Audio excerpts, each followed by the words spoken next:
All right. Hello, everyone. Hope Hello, you all are Jackie. doing well. We're going to go ahead and get started with our meeting tonight. I just want to remind you of a few helpful Zoom tips. We do have someone from Tech Services on the meeting tonight. She may or may not mute you if there's background noise or if there's any other reason to do so. So just check to make sure you're unmuted before you start speaking. We also have a chat function down at the bottom of your screen. If you're on a mobile app, it looks like the three dots. If you're on the regular computer, it's a chat box. You can go ahead and notify Michelle if you have a question by entering something into the chat to everyone or just to Michelle if you have a question. Or you can also raise your hand by pressing the Manage Participants button, and there's a raise hand button. So you can also just physically wave, and I'll try and see you throughout. So, As a side note, it looks like some people have the raise hand function and some do not. Okay. You can also use any of the other notifications that are available. Okay, sounds good. Michelle or Jackie or Michelle, at the bottom of my laptop, I'm not sure that I see the panel that my panel comes on and off and doesn't correspond to the symbols that you indicated, Jackie. What Okay. am I supposed to have? Jim, if you have a question or something, just raise your hand physically. I'll just know to watch. Yeah, that's great. That was my question. I can see. Yeah, I can see you just fine. Okay. Yeah. All right. For the panel, usually it shows up when you hover your mouse towards the bottom or move it, and it'll move the panel away when your mouse is still so that you can see the screen that's being viewed. Well, Michelle, since you're so patient with me and mentioned that, mine's reading mute, shop video, invite participants, share screen, etc. Is that what I should see there when I move the mouse? Yes, that is what you should be seeing there. Okay. So we do have an option for folks. CATS is rebroadcasting this on channel 14. It's about a 15-second delay, but for anyone that's unable to access the visual, you can access by CATS TV. Alternatively, if you're viewing us from CATS TV, you can also enter into real-time Zoom. We've got a few options. If people go to our county website and they click on the link for the Zoom schedule of upcoming meetings, they will be able to find the Zoom link and press on that and enter into the meeting. You can also call into the Zoom meeting at this number. We'll have it at the bottom of before each petition screen. And there's a meeting ID and password that you'll be prompted to enter. Lastly, we will all be checking our email. So if folks want to email us from home, it's planningoffice@co.monroe.in.us, and we will voice your question, concern, anything that you'd like us to speak on a certain petition. We'll try and do that appropriately in real time. It's also my understanding that we may implement 2 hearings for any of the items up for decision tonight. So I'll let the Plan Commission speak further to that, but there is some options for folks that want to log on real time to give some input as well. If you are joining us on the Zoom call and you're currently muted, please try to make us aware. If you don't have your visual shown, that's okay. You can chat in the box, or you are able to unmute yourselves, but I ask that you don't do so until you're ready to speak. And then we will be asking for comment just as we would in a normal room. So just work with us on that, and we'll try and have you heard on each petition that you'd like to speak. So for tonight's meeting, we do have some administrative business to cover. We have some minutes of approval for the February meeting. Did everyone get a chance to look at those? Seeing a couple nod shakes. Do we want to approve those minutes from the February meeting? I'll move to approve the minutes from the February session. Second. Second. Okay. Did we do a roll call? Sorry. No, I can get started on that. Yeah. Sorry. Thank you. So Jill moved, and then Jeff seconded. So, Larry, do you want to call the roll? I can. Am I unmuted? Yep. Okay. Tron Ray Randolph.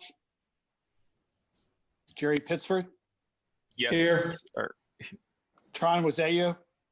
Are we just calling a roll, right? We're not voting Right. or anything? Right. Here, okay. David Warren. Here. Jeff McKim. Here. Jim Stainbrook. I know he's here.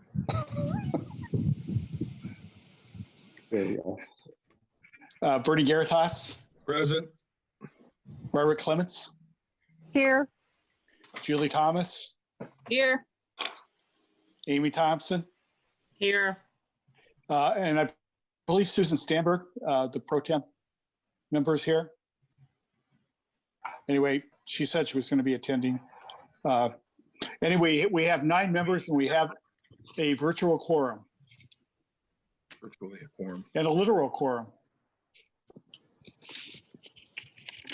Okay, do we want to call a roll call one more time to see if people want to approve the February minutes? Okay. This roll call is on approval of the February minutes of the Plan Commission meeting. The motion is to approve the minutes. So a yes vote is to approve the minutes. Tron and Ray Randolph, Yes. Jerry Pittsford, Yes. David Warren, Yes. Jeff McKim, Yes. Jim Stainbrook, Yes. Bernie Garitas, Yes. Margaret Clemens, Yes. Julie Thomas, Yes. Amy Thompson. Yes. Okay, the minutes are approved 9-0. Okay. Just want to note on the agenda, we did have one item withdrawn, which was the request to file for a letter of credit for the Southern Meadows and the Blind Squirrels LLC properties. They have decided to take an alternative procedure and do another route, which is an administrative subdivision. So more on that later, but it is not on tonight's agenda anymore. We do have the rules of procedure change. We also, at the very end, I'd like to move this item to reschedule McBride Dale Clarion in relation to the CDO. We'll talk about it at the end. And then we do have a Plan Commission administrative meeting date change because of the election change. So we'll need to handle that as well. So let's get started with the rules of procedure change. Just go over that quickly unless folks want to move in all administrative business towards the end, or are folks okay with moving forward with this first? Do we not need to also, just to make sure we're checking all the boxes, do the introduction of evidence? Mm-hmm. Do that when Thank we you. get to the Yes. business. Larry, do you want to do the introduction of the evidence? Thanks, Yes. Okay. I requested the following items be introduced as evidence for tonight's meeting. Monroe County Comprehensive Plan is adopted and amended. Monroe County zoning ordinance is adopted and amended. Monroe County subdivision ordinance is adopted and amended. The rules of procedure of the Monroe County Plan Commission and the case is docketed and advertised for hearing on tonight's agenda. Second. Or motion. Second. Okay, I will go ahead and call the roll. Trying to write Randolph, Yes. Jerry Pittsford, Yes. David Warren, Yes. Jeff McKim, Yes. Jim Stainbrook, Yes. Bertie Garitas, Yes. Margaret Clemens, Yes. Julie Thomas, Yes. Amy Thompson. Yes. Okay, the introduction of evidence is approved. Thank you, Amy. Yeah. Zoom is throwing us off. I'll move forward and we'll talk about the rules of procedure first. So there is a change that is being requested here as it relates to a zoning ordinance hearing initiated by the Monroe County Plan Commission of the map amendment. And the changes specifically relate to the signs that are to be required to be posted in every yard that will be rezoned, as well as accountable mail, which is different than just first-class mail. It shows that you have proof that you sent those mailings to all owners in the county. So these two items are suggested to be changed. We would work on this sign in lieu of a sign in every property to be rezoned. We would work with township trustees and other folks in a public engagement strategy to get the word out. And then we would just be doing first-class mail for all of the folks that need to be noticed for the hearing. So this would be only as it pertains to the hearing for the Plan Commission.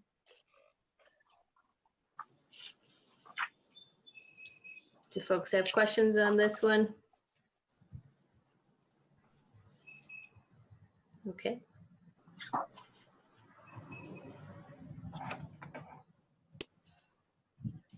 I guess it would just be notable that we covered this during our admin meeting earlier this month. So for people that are just joining, that's why we don't have a lot of questions as we went over this.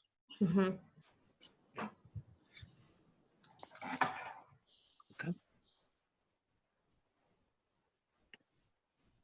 So do you just need a motion? Yes. Okay. Move we approve the modifications to the amendment to the rules of procedure as written. I second that. Okay. Larry, you want to call the roll? I'll call the roll. Tron Enright Randolph, Yes. Jerry Pittsford,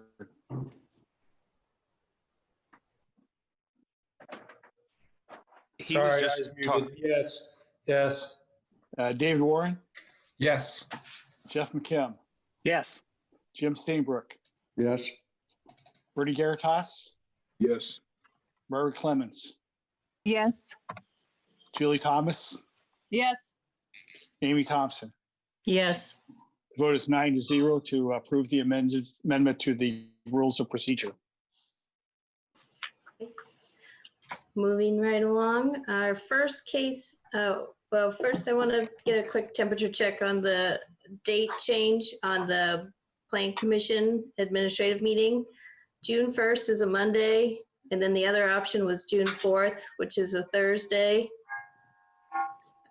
Want to get it on everyone's radar, but if you want me to send out an email to get an idea of which date is better for people, June 2nd is going to be the new election date, and then we already have a scheduled Board of Zoning Appeals meeting on June 3rd. Does anyone have a strong preference for June 1 versus June 4th?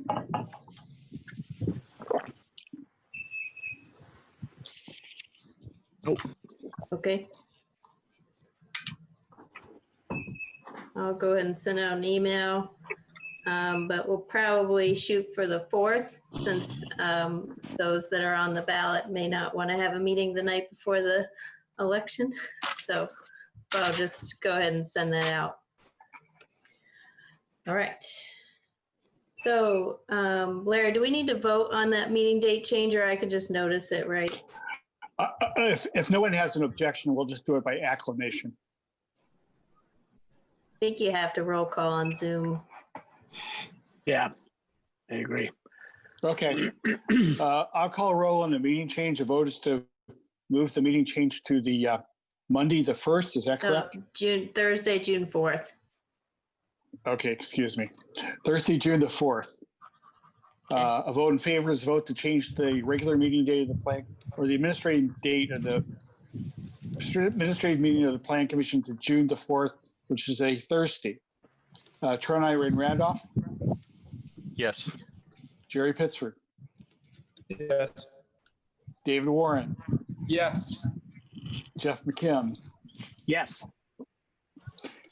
Jim Stainbrook, Yes. Bernie Caritas, Yes. Murray Clemens, Yes. Julie Thomas, Yes. Amy Thompson.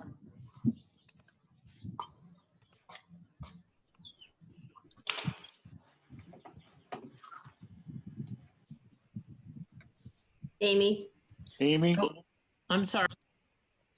now you're. Yes, muted. yes, Okay, yes. yes. Sorry. You're that's good. okay. That's okay. The vote is All right. 9-0 to change the meeting date to the Thursday, April 4th or June 4th. Okay.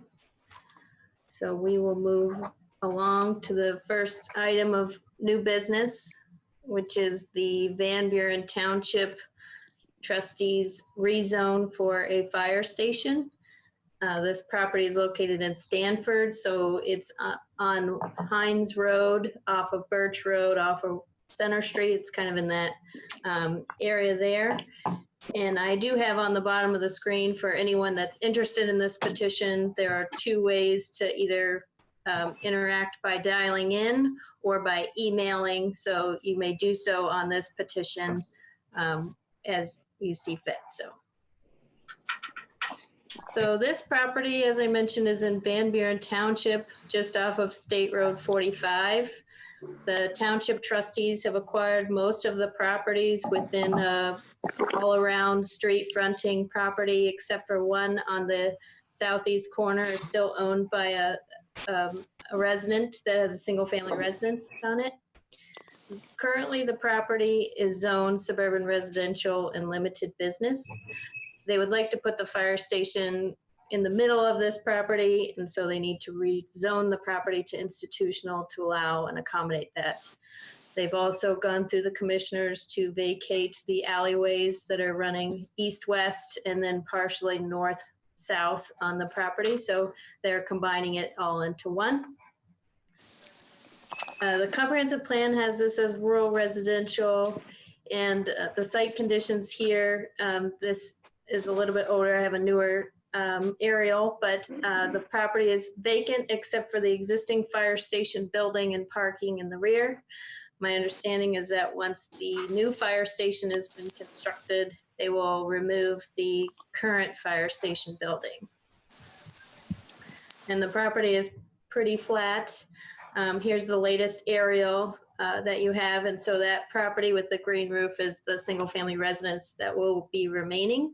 And they have shown that they'll be able to buffer that appropriately with landscaping. So here are some site photos off of Birch here. So standing near 45, there's where the planning car is parked was the old alley vacation area. And then you also have a little bit of commercial uses around it. As I mentioned, there were some structures that have been removed on the property, so it's vacant where they would like to build. And then here's a photo of the existing fire station. On the screen, you have their proposed site plan where they're putting in the building. I will also note that they're going to be requesting 2 variances at the next Board of Zoning Appeals meeting. One is for the minimum parking standard because it would have required 27 or so parking spaces to be accommodated. And the other one is from the streetscaping standard because they're not able to plant all of the landscaping that would be required since they are all around on street frontages. So that would be landscaping all the way around the perimeter of the property. Here's their grading plan. So they do have plans for 2 detention areas for stormwater, and then they also have a proposed septic area. Once this has been constructed, like I mentioned, they'll start the process of demolishing the existing fire station building. So the highway department does not have an issue with the 2 driveways that they're proposing, one off of Hines and then the other one off of Center. They will be removing the existing driveway to the fire station once that building has been applied for a demolition permit. And so also the stormwater team, Terry's on the call, but they've reviewed it as well and have been going back and forth, and their comments to date have been resolved. So the recommendation on this one is to approve this rezone petition based on the findings and subject to highway and drainage comments. Do I have any questions on this one for staff?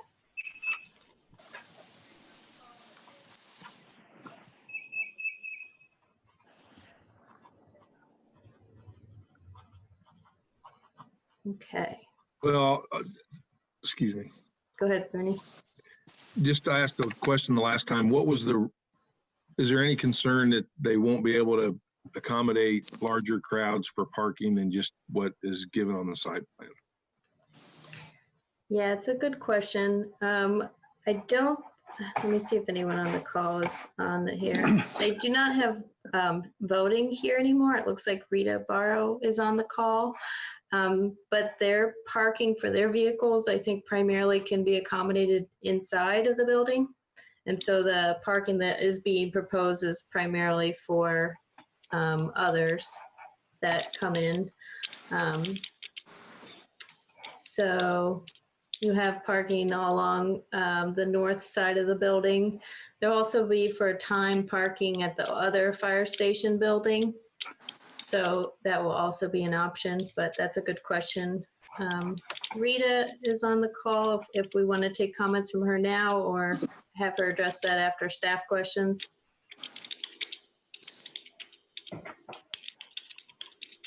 Any other questions for staff? Okay, and then Daniel's also here. Daniel, raise your hand if you want to speak for this petition. I think I saw a hand raised. Okay, do you know how to unmute yourself? Okay, go ahead, Daniel. Hey everyone, this is Daniel at Fine and Faneuil. I'm here for any questions, but they feel like they have enough parking there to accommodate the vehicles that they would be using for the amount of employees they would have on any given shift, but they have a few extra spaces and an ADA space in case there was any visitors or anything like that. So they feel like this is a few extra spots than what they need.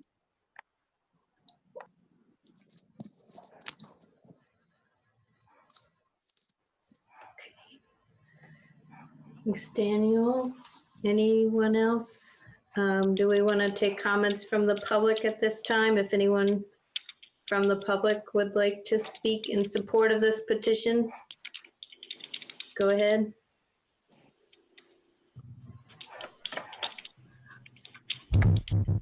This is Rita. Just wanted to thank everybody for going with us on this and helping us out.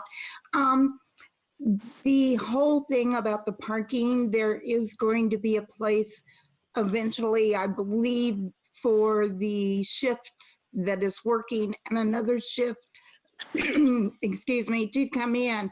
But the ones that are out front will mostly be for visitors. Okay, thank you, Rita.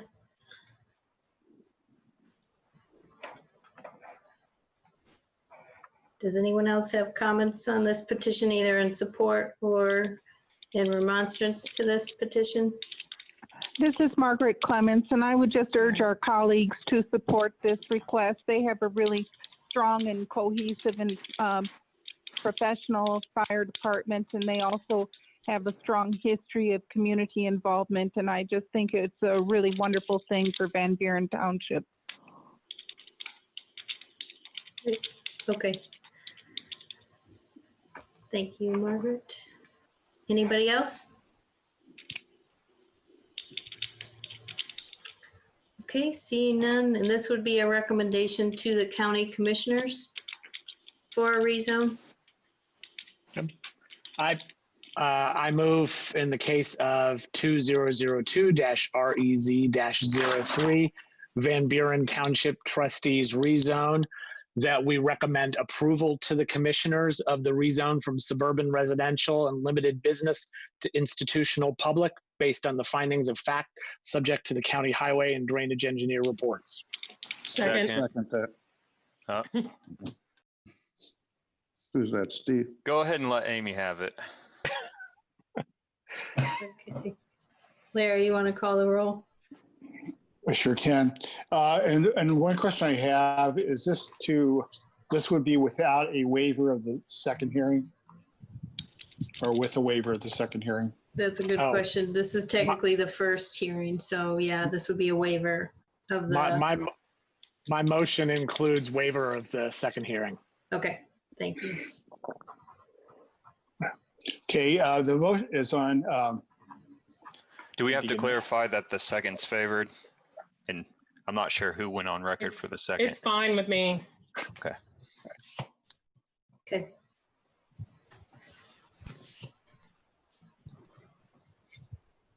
I just lost them. What is the case number again on this? I'm sorry. Oh. I've lost my agenda. That's okay. 2002-REZ-03.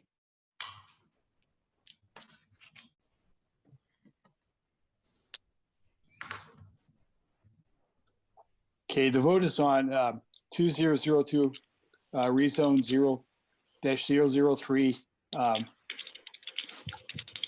Van Buren Volunteer Fire Department. No, township rezone. trustee, yeah. Township trustee, rezone to institutional. Vote in favor is vote to approve send a favorable recommendation to the commissioners for this amendment to the zoning map to institutional and to waive the second hearing. And I will call the roll. Vote in favor is a vote to send a favorable recommendation to waive the second hearing. Tron Ray Randolph, Yes. Jerry Pittsford, Yes. David Warren, Yes. Jeff McKim, Yes. Jim Stainbrook, Yes. Bernie Garitas, Yes. Margaret Clemens, Yes. Julie Thomas, Yes. Amy Thompson. Yes. The motion is approved 9-0. Okay, and the next step is to take this to the county commissioners, so I will be following up with you on those dates, Rita and Danielle. Okay. Next petition. Tammy, are you unmuted? Yes, okay. I'm gonna take it away. Sure thing. And will this work when I'm ready to change slide? Yes. It's one of those? Okay. So this is the Shermer Major Subdivision petition. This is a preliminary plat to divide 2 parcels into 17 parcels on 7.08 acres. It's in Perry Township, Section 21, located at 4885 South College Drive. And they are requesting a waiver of second hearing. So this is the location. It's kind of sandwiched between South College Drive and South College Drive. The northern segment is a local road designation, and the southern segment is a private road. And because that is a private road, and there was kind of a glitch during title work in the 60s, that was not fully dedicated. So this petition has been impacted a little bit by connectivity issues. It's currently zoned RS 3.5 Pro 6. This does allow for a 0.22 acre lot size in this area, a little bit similar to what is directly north of this along South College Drive. The pink MR lot to the west, that was recently rezoned and represents the Southern Meadows subdivision, which was approved as a preliminary plat just a few months back. So the comprehensive plan has this as Makua mixed residential. And the proposed zoning map that we were previously working off of has it as N2 neighborhood development. So this is, this petition was filed back in August 2019, and it was kind of proposed at a neighborhood meeting as a large project, which included the Southern Meadows subdivision. And then there's a star on the current petition site in this slide. What has changed is you'll see that that road extends all the way to the south in this picture, and the proposed subdivision does not do that at this point. It will end in a cul-de-sac. So there's going to be 2 points of connectivity. One will go to the north on that South College Drive, and the other connection is going to be to West Emerson Drive. And then that will snake through the Southern Meadows subdivision to kind of an exit at West that road and South Rogers Street intersection. These are the site conditions here. And let's see, there's in yellow, not to scale. We have a few sinkholes. The petitioner did supply some new drawings for that, and I'll show those in a moment. The green line is a sanitary sewer line that's existing. That's going to be rerouted so that it lies within the right-of-way of the proposed subdivision. At the bottom right-hand side, or the southeast corner of the petition lot, there's an existing home that was built in 2002, an attached garage. As a part of this petition, because that segment of South College Drive is not going to be improved to county road standards, the driveway to that house is going to be rerouted up to the cul-de-sac, which you'll see in a minute. The septic system is going to be decommissioned, and they will be hooking onto sewer as well. And I believe that the detached garage is going to be removed from the site because it will not be meeting setbacks any longer. Let's see. So this, I believe there were a couple of Plan Commission members that expressed more interest in the sinkholes of this site. So here is a diagram that was provided by Kendall showing the approximate locations of the sinkholes, the sinkhole conservancy areas. All of these kind of straddle the lot line. And then in the next one, you'll see slide. Jackie, okay. In this next one, this is more comprehensive view of what you'll see with the whole of the petition site with Southern Meadows. So the red star represents the petition site, that intersection that you see there, the cul-de-sac to the south, another cul-de-sac to the east, and then West Emerson Drive kind of snaking through the Southern Meadows and having that second point of ingress egress kind of where the blue star is at that road and South Rogers Street.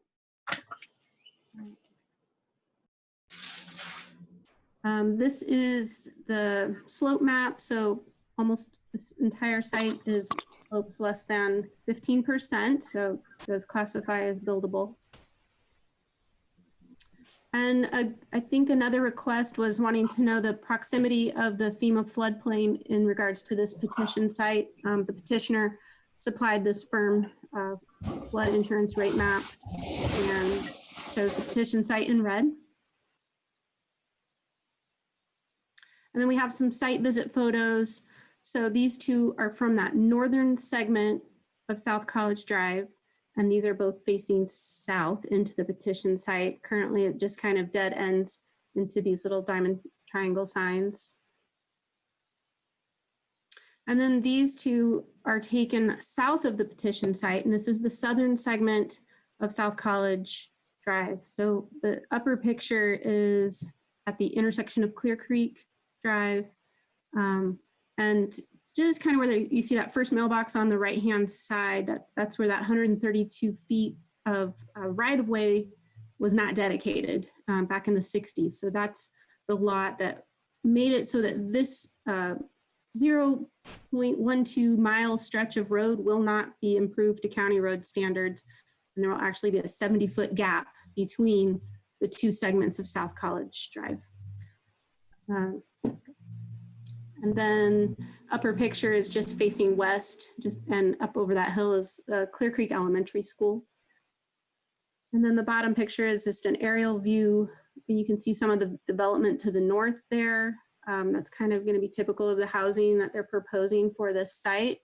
There'll be a slab foundation housing development, but there are options to purchase the lots to do, I believe, other types of single family residential type development. And then another aerial view, and again, the green box down there shows the lot that didn't have the right of way dedicated back in the 60s, thus preventing connectivity to the south. And here, just I'll point out, Clear Creek Elementary School is in the upper part of the photo in this one, and there will be a pedestrian path that extends to the Southern Meadows development, and then will connect to the school system. So we will have pedestrian and cyclists having connectivity in the area. We are going to be expanding that path to the south, to the southern segment of South College Avenue. But again, the road will not connect for automobile use. So this is a plat, most recent draft that we have, and I do have a link in here to the preliminary plat, all 12 pages, if someone does have a specific question, but you can kind of see some of the grades of the lots here, how each lot has kind of a building pad where a home would be built. And then some of those slopes are kind of steep and would require grading permit if they were going to disturb any of those slopes in the future, if for some reason someone wanted a walkout basement type development. We do have the connectivity with the cul-de-sac to the east in case the lot next to that decides to subdivide in the future. And then to the south, we have designed these cul-de-sacs for further connectivity. And I do have a different drawing of that here in a moment.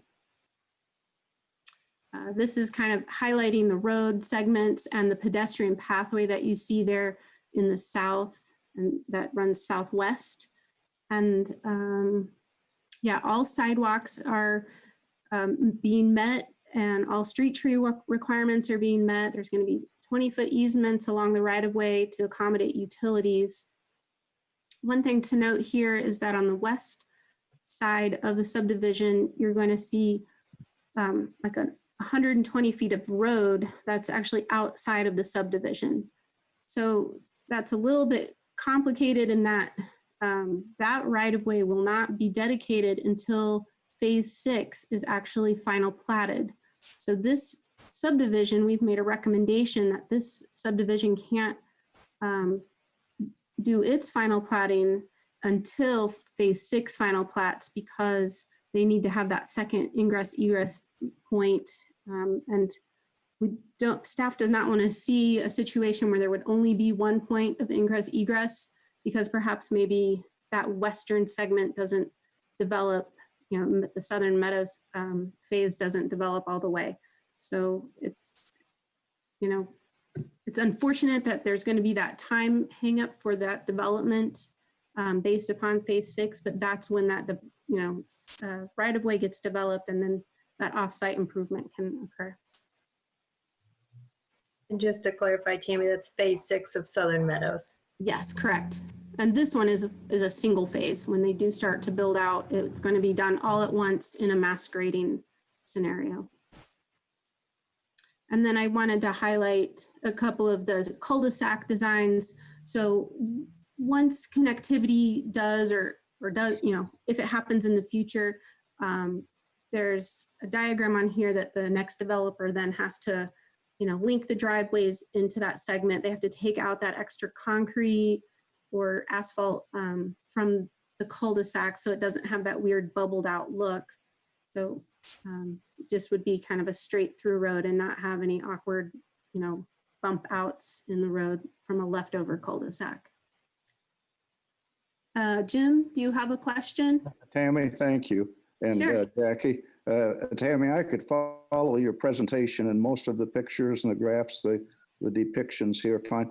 But somehow, Jackie, and is it Michelle or whoever maybe can help me, I've lost the larger picture, which for instance, Tammy displayed your graphics. I don't know what happened. Jackie, the phone did ring, but I tried not to answer it. I don't know. Okay. I can see the pictures in the gallery. Okay. Michelle, do you think you could assist? Yes. Quick question. What kind of device are you using? Like, are you using a phone? Are you using a computer? A laptop, Apple. Okay. Then you're going to want to go to the top right corner of the screen. There should be something that says different view options. Do you see it? No, not on. Is it Michelle? Yes. Michelle? No, at the upper right of the screen, it has my name, date, and that sort of thing. Now, at the next level down, tell me again. I don't see that there, but Okay, give me just 1 second. Jim, do you have access to community access television as well? Cats? Jackie, I'm afraid to transfer. I'll never see you Okay, again. okay. I meant on TV. Everything was fine until That's just towards okay. the end of Tammy's presentation. As I say, Tammy, I got the full picture basically, and very well done when the pictures. And maybe I could go ahead, Tammy, may I, and ask a question? Sure. Since there isn't connectivity to the south, and it sounds to me like that road extension's in abeyance. You've described then how the traffic would dump out onto College and then basically onto Orchard Lane, so the connectivity seems to be, I don't want to say negligible, but I have a question about connectivity, and then the fact that the traffic would really, it appears to me from what you're saying, go out onto College and onto Orchard Lane and come out on South Walnut then with that heavy commercial and transient or commuter traffic on Old 37 there. Now, Right. if they could go west, as we've talked, and you alluded to that, I guess one would say allusion to that road, but that doesn't seem to be coming right now. It's, at least, is it problematic, or what do we know about? Right. So staff does have that a condition of approval recommended that this whole subdivision not be final platted until that connection to the west has been made. Okay. So there would be But- those 2 points of ingress egress for the subdivision. If for some reason, something goes awry and that western segment is never built out, or phase 6 is not ever platted, then this petition would have to come back to the Plan Commission in roughly 4 years. And they could repetition to just have 1 point of ingress egress, or they could maybe try to obtain that right of way to the south and build to the south. So, that but would be that's, so logical. I have- could see from what you presented, but then I've driven through there several times, and that access to the south, that would make for connectivity. But I'm sorry. Thank you, Tammy. Michelle, I don't have anything to. Still aren't able to see the presentation? Well, I did earlier, yes, ma'am. But just at the very end, I lost it. In fact, Michelle, it's probably coincidental. I'm not very tech savvy, but my iPhone rang, and it was about that time that I lost the picture. Okay. So Jim, you want to find something, and sorry, Michelle, just view options, and it says side by side. Sometimes it's in the middle at the top instead of to the right. That's the same thing Michelle was asking you to look for. What's it say, Tron? Just view options, and then when you click on it, there's something that says side by side. But Michelle, if you had another thing, sorry to jump in there. I was just. Well, No. I appreciate though from everyone, but I don't see anything like that, Michelle or Tron. Okay. It's generally in the top screen, top part of the screen. If you move your mouse all the way to the top, you should see a green bar that says something like you are viewing Jackie's screen. Do you see that? Michelle, I see just below the top tablet, gallery. That's green. That's the only thing I see green. Other than that, it's the regular computer thing with the Apple Finder, edit, etc. What if I click on gallery? And then maybe I should just listen for that. I don't mean that. Obviously, I didn't plan on holding a meeting up. Jim, do you think we could move on and you could just I think share we'll your have phone to. number with Michelle, or I could share your phone number with Michelle? Yeah, you feel free to share it. And Okay. Or just maybe you guys can email each other. Do you have access to email? well, normally, but Okay. All right. Yeah, I think we've got to move on. yeah. Okay. Sorry about this. That's okay. Tammy, you want to continue? Sure. The slide that we've been looking at here is just the utilities that we've been reviewing and some of the drainage that Terry Coleman has been in communications with the developer, with Kendall, kind of working out the details for the, the bioretention. That would be known as Common Area 7. That lot is, I forget the acreage of this lot. I used to have it in my brain, but it's roughly just below 10% of the entire subdivision. So I just did want to say that there's been some thought put into with how this site will drain and will ultimately be draining to the south and west of the site. And I'll take a slide change, Jackie.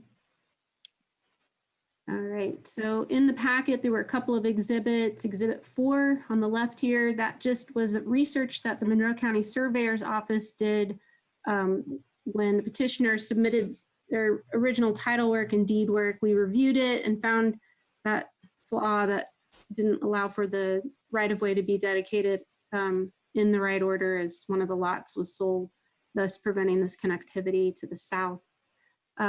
Exhibit 5 in the packet kind of goes through how the petitioner was trying to remedy that situation and obtain that southern access. They did reach out to that landowner and tried to purchase the 132-foot by 25-foot strip of land for the right-of-way dedication. It was unsuccessful.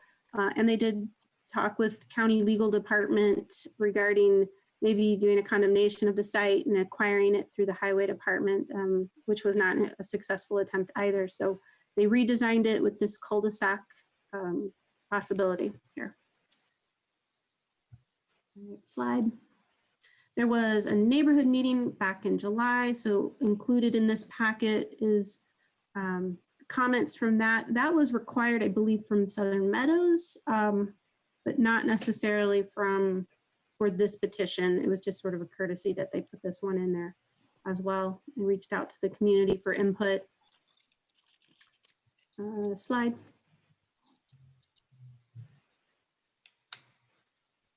Stormwater comments, just that, petitioner has been working to kind of iron out some of those, and overall stormwater engineer is satisfied. And then the highway comments, they've been meeting all the needs, and what we're looking at really is a pretty finished product that most of the engineers are signing off on. There might be a few details in a construction plan phase that get changed. So the recommendation, staff is recommending approval subject to the highway and drainage engineer reports with the following 6 conditions, and I will read those for the record. 1, all residential lots in the subdivision are required to submit engineered site plans before issuance of the improvement location permits. 2, before certificate of occupancy, each lot must submit engineered as-built plans of the developed lot for approval by the MS4 operator. 3, petitioners submit written commitments for off-site work to be conducted with approval of this project with consent from Abington Emerson Investments. 4, the developer commits to grant STA per chapter 829 for new sinkholes surface prior to lot development. A geotech engineer must be present on the site during the initial mass grading, especially during road and detention pond construction. If issues arises, the petitioner's engineer will be required to notify staff and provide any alternate plans. Number 5, remaining drainage calculations are to be approved prior to preliminary plat approval. And 6, final plat for Shermer subdivision cannot be recorded until after the Southern Meadows Phase 6 plat has been approved. And I think that might be the last slide, Jackie. Pardon me, Tammy. I'm with the last slide. Just for information, I'm with the program. I'm back on here. Okay. All right, so does anyone have any questions for staff on this 17 lot subdivision? I've got one, Tammy. Sure. This is Bernie. A question. So it cannot be platted until that connection is made. So the petitioner doesn't have a lot of control over that. Am I correct there? Yeah, unless they come back to the plan commission with a different design that maybe connects to the east, and that cul-de-sac there just can connect, or the connection to the south can be made. But they would have to come back to the plan commission to change the preliminary plat. So there are those 2 other avenues, but it's dependent on all the surrounding subdivisions or surrounding properties, really. So if they don't do anything with the subdivision, as far as begin any of the construction, begin any of the work in 2 years, I don't know if I'm correct here. I'm asking this question. Does their preliminary plat automatically expire?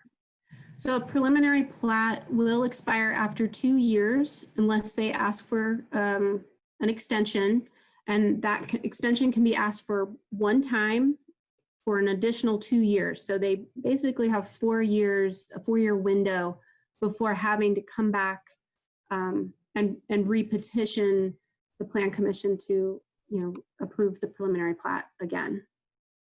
Kind of like what happened up at, can't remember the name of it. Sorry. Highland Park Estates. Highland Park Estates, yes. They had to come back and reapprove the plat. And do you know if the petitioner and the petitioner's representative are aware of this fact that they listened in last week to the meeting, or 2 weeks ago at the PC admin, and we discussed it during that meeting. So okay, and I was not there. I just wanted to make sure that was clear, because there's a lot rolling on this. I'm wondering what would happen, how we would look at this petition if Southern Meadows to the west wasn't a petition.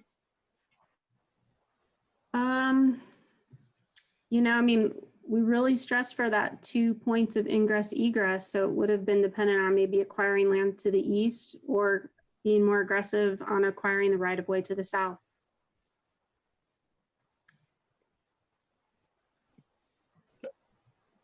So just to be clear, this petition is not requesting any waivers. Correct. They have met all the subdivision control ordinance requirements. So it's something that staff can support. Question, Dave. Yeah, just out of curiosity, does anyone know what the offers were to acquire the right of way? I do not know. And I never asked. Okay. I felt, there is the petitioner's representative, I think, on the line. I don't know if they would feel comfortable sharing that or not. Okay. Just curious. Yeah. Would you like me to answer now, or? Let me see if there's questions for staff, Kendall, and then I'll come back to you. Does anyone else have questions for staff before we get to the petitioner? Well, Jackie, which right of way was Dave asking about? College Drive to the south. To the south. Okay, thank you. Mm-hmm. Okay, Kendall, do you want to speak on behalf of this petition? Yes, Kendall Kanoki, Smith Briab and Associates, consultant for the petitioner, George Shermer, who is also on the line with us here, I believe. And I guess I just wanted to speak a little bit to the right of way to the south. That's really been our biggest holdup. We were initially told by Planning and Highway, you need to make this connection. And we're just backed in a corner here because we have exhausted every possibility that we possibly could do to connect to the south. And so we had to make ours contingent upon Southern Meadows. It was actually very unfortunate that that was happening or at the same time as ours, because really it's gotten to the point where the only way that that right of way could get acquired is if the county took it via some kind of legal eminent domain proceedings. We did offer the current property owner cash to purchase dedicate the right of way to the Monroe County Commissioners, and the current property owner refused. I don't think I can say how much, maybe George can, but that was done. So anyway, we are here to answer any more questions you guys have. George, I believe, is also on the line too, so feel free to ask.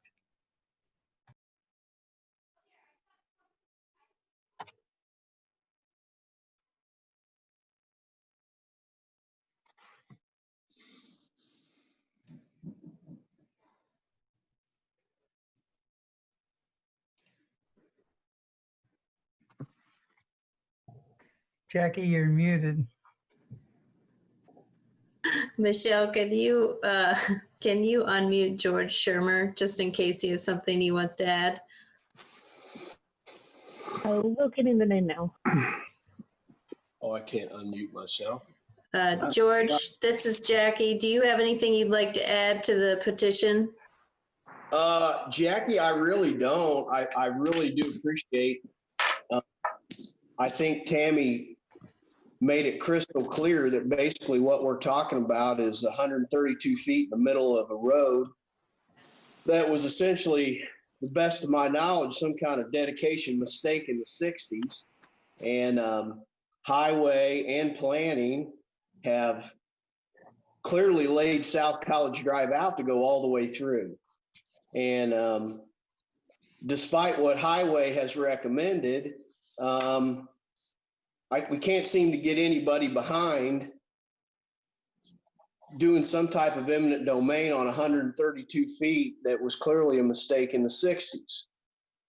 So that's really why we're backed into a corner. I offered to talk to the people that own the property.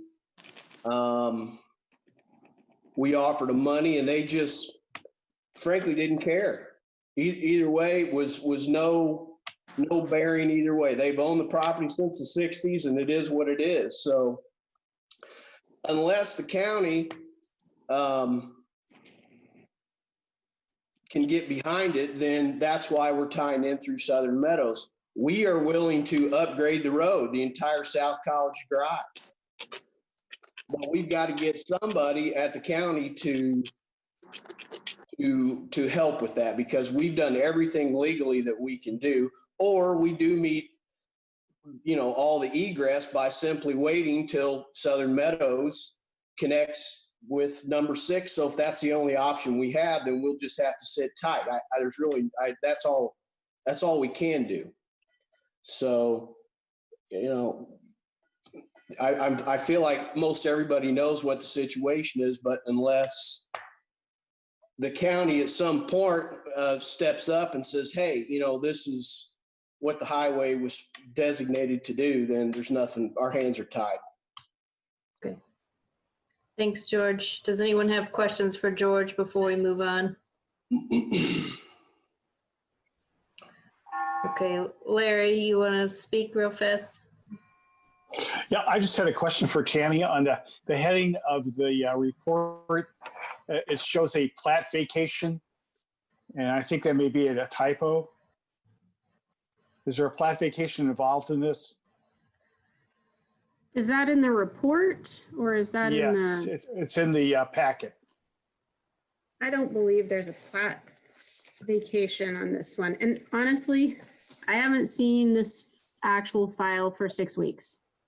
It's locked in the office, and a lot of this has been from memory and what I have electronically accessed. I just wanted to clarify that there was not any plat to be vacated. Yeah, I don't think it's in a plat. I don't think so. Okay. No, Larry, Kendall's shaking his head no. Larry, for the record, it does say in the petition at the top of it, case number includes major preliminary plat and plat vacation. Okay. Yeah, that's what I was referencing. I just want to make sure that wasn't the case. Yeah, there's no other reference in the packet than to Right. to a vacation. Kendall, was this previously platted? I don't think it was. So this is maybe just a cut and No. paste error on staff part. Yeah, I don't think so. Okay. Lisa, if you're on the call, are you able to just speak to the road issue connectivity? I haven't been involved as much as probably Paul and Ben have been. Is online. It's not generally our practice to just, use eminent domain on a property owner. We try and, to me, let the developer try and figure it out versus, basically putting it onto a local resident since that's owned their property since the 60s. Thank you. I see a few folks on here that I know will want to speak to this petition. I will go ahead and just call you out and see if Michelle can unmute you and just confirm whether you want to speak to this. Michelle, can you unmute Nathan May? Nathan, hi, Jackie. can you? Yeah, yes. Hi. Okay. Did you want to speak to this petition? I just have several questions that just our neighborhood to the south, the 10 homes on South College Drive. We live in the neighborhood. I'm a resident of South College Drive to the south that you guys are speaking of that doesn't have the right of way. Just a few clarifying points. A lot of these people have been here for almost that entire 40 years. Some have been here for the entire 50, and some have been here. But I think the part that they're speaking to is that this has been a private drive in a private area that isn't up to any county road standards. No sidewalks. It's a dangerous, you have a 90-degree curve at the top of the hill that cars come flying and slam on their brakes as they slide down that hill because they don't know that that's there. So that, I know the resident that wants nothing to do with this is just echoing the entire neighborhood. There are feelings about connecting through that doesn't benefit any of us in any way. It only benefits the 18 homes that are potentially going to be brought into the neighborhood. So that's that. I do have a couple questions though for Tammy and the Planning Commission that collected from the neighbors. The first one was, does MR, the zoning, does it have any stipulations about what types of homes? Because I thought manufactured homes were not allowed in the MR, under that MR zoning title. And we're asking for 18 manufactured home park of 18 slab homes, and it doesn't really match the neighborhood to the south. And that was a lot of the reason that there was zero desire for that to come through to the south. So that was one question. And I don't know, would you like me to ask them individually or just ask all, and I'll hit myself mute and be done? I don't mind answering as we go. Okay. So there's, this is a 17 lot subdivision. 17, and one of those is a common lot. So it'll be 16 single family residential use lots. The zone is RS 3.5 Pro 6. So it does allow for single family residential. Currently, we don't have any architectural standards in Monroe County zoning ordinance. So it could be, they might have some covenants and restrictions that they may want to have, but the intent, I think, has been the slab foundation, but honestly, they could go with a mobile home, they could go with modular, they could go with a walkout basement, but it does have to fit that use, anything that's permitted in this zone, which is primarily single family residential. So okay, I thought it was being no requested. duplexes, no apartments, or anything. I thought they were like putting 16 slabs in up front unless there was a request to do something different, to build a walkout or some other thing. But that to me sounded like the reason we rezoned this whole area, or the other part got rezoned, was to do away with that PUD zoning and not have the manufactured home coming to the south, any further. So, okay. They're very different petition sites. So Okay. the other petition site has a completely different type of build out plan for it, I believe, and does have more of a walkout basement plan to it. This one, different owner, different developer with a different plan. Sure. So we don't know what type of home, and we can't ask that question, and it doesn't really matter. Is that what you're saying? What types of homes are going to be built? I think so. Okay. Okay. That was the first. Just to clarify, Nathan, typically in a setting in the room that we normally have meetings, the questions that you're asking are directed to the Plan Commission, but we're happy to kind of address those. No, it's okay. Okay. But we'll give you maybe 3 more minutes to address some of the questions and then maybe follow up with an email. So go ahead. Just have to. The second one was, why is the petitioner, or why are we suggesting extending the pedestrian walkway to the south onto a road that isn't up to county standards and doesn't have any sidewalks? They're talking about that section sticking out kind of in front of another home. And you're funneling them into that dangerous area right now where there's already a pedestrian walkway that's going to go to Clear Creek School to the west. And they're wanting to extend that buffer out while all you're doing is funneling people onto a private drive with 0 sidewalks. And it is very dangerous at the top of that hill. I don't know if very many are familiar with it, but you should drive that way and take the curve on the way to Clear Creek School. Just seemed that was one of the questions.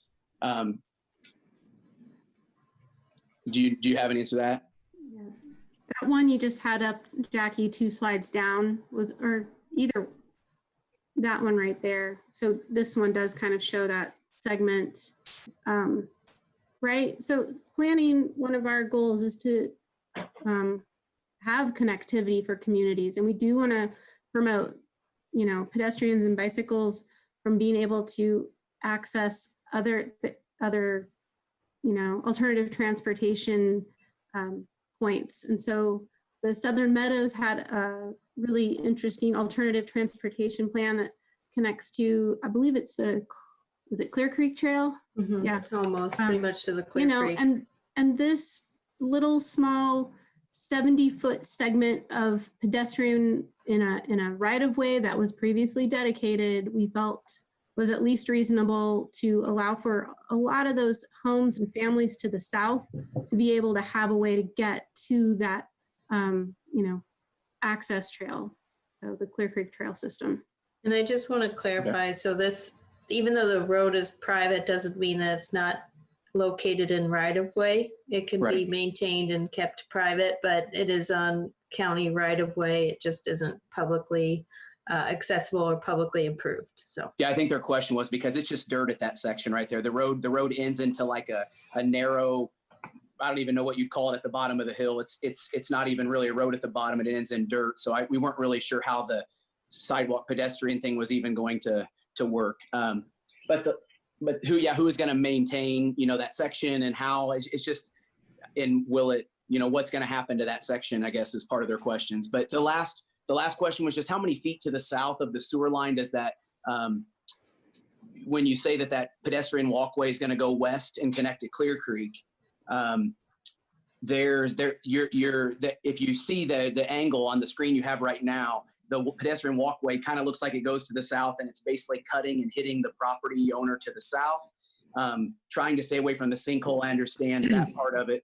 But now you have a sewer line right there as well and can the pedestrian walkway go over the sewer line or how's that? Just trying to figure out that connection. Question.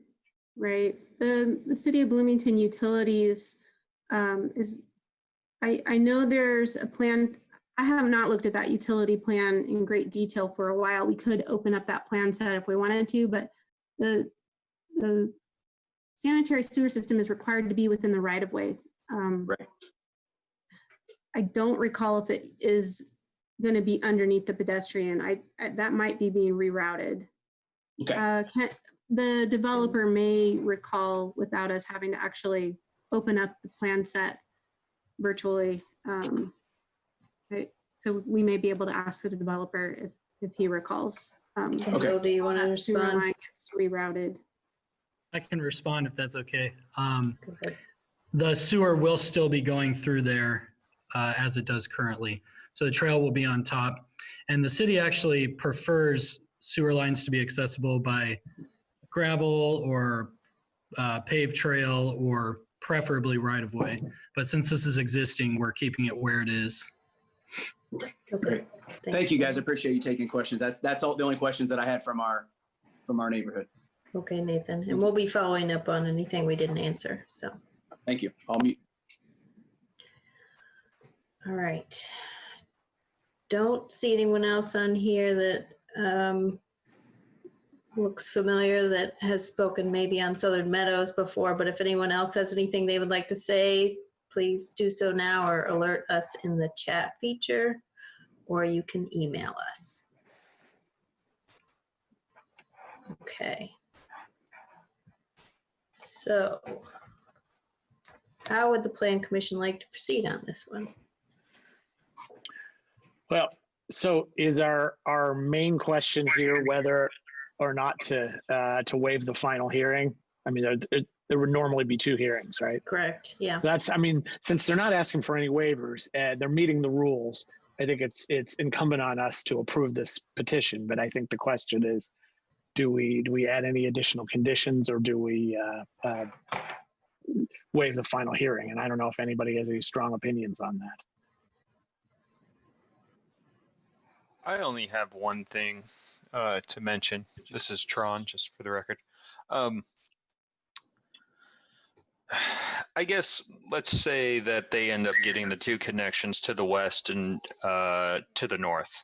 In the south, for some reason, it just doesn't work. So they establish the 2 connections and they're good to go. But I think it's so important to potentially establish that connection to the south. And I do hear the concerns that were stated about how it only benefits the people that live there, but I don't agree. I think when you enhance our network, our road network, it's going to benefit more than just the people that live immediately off those streets.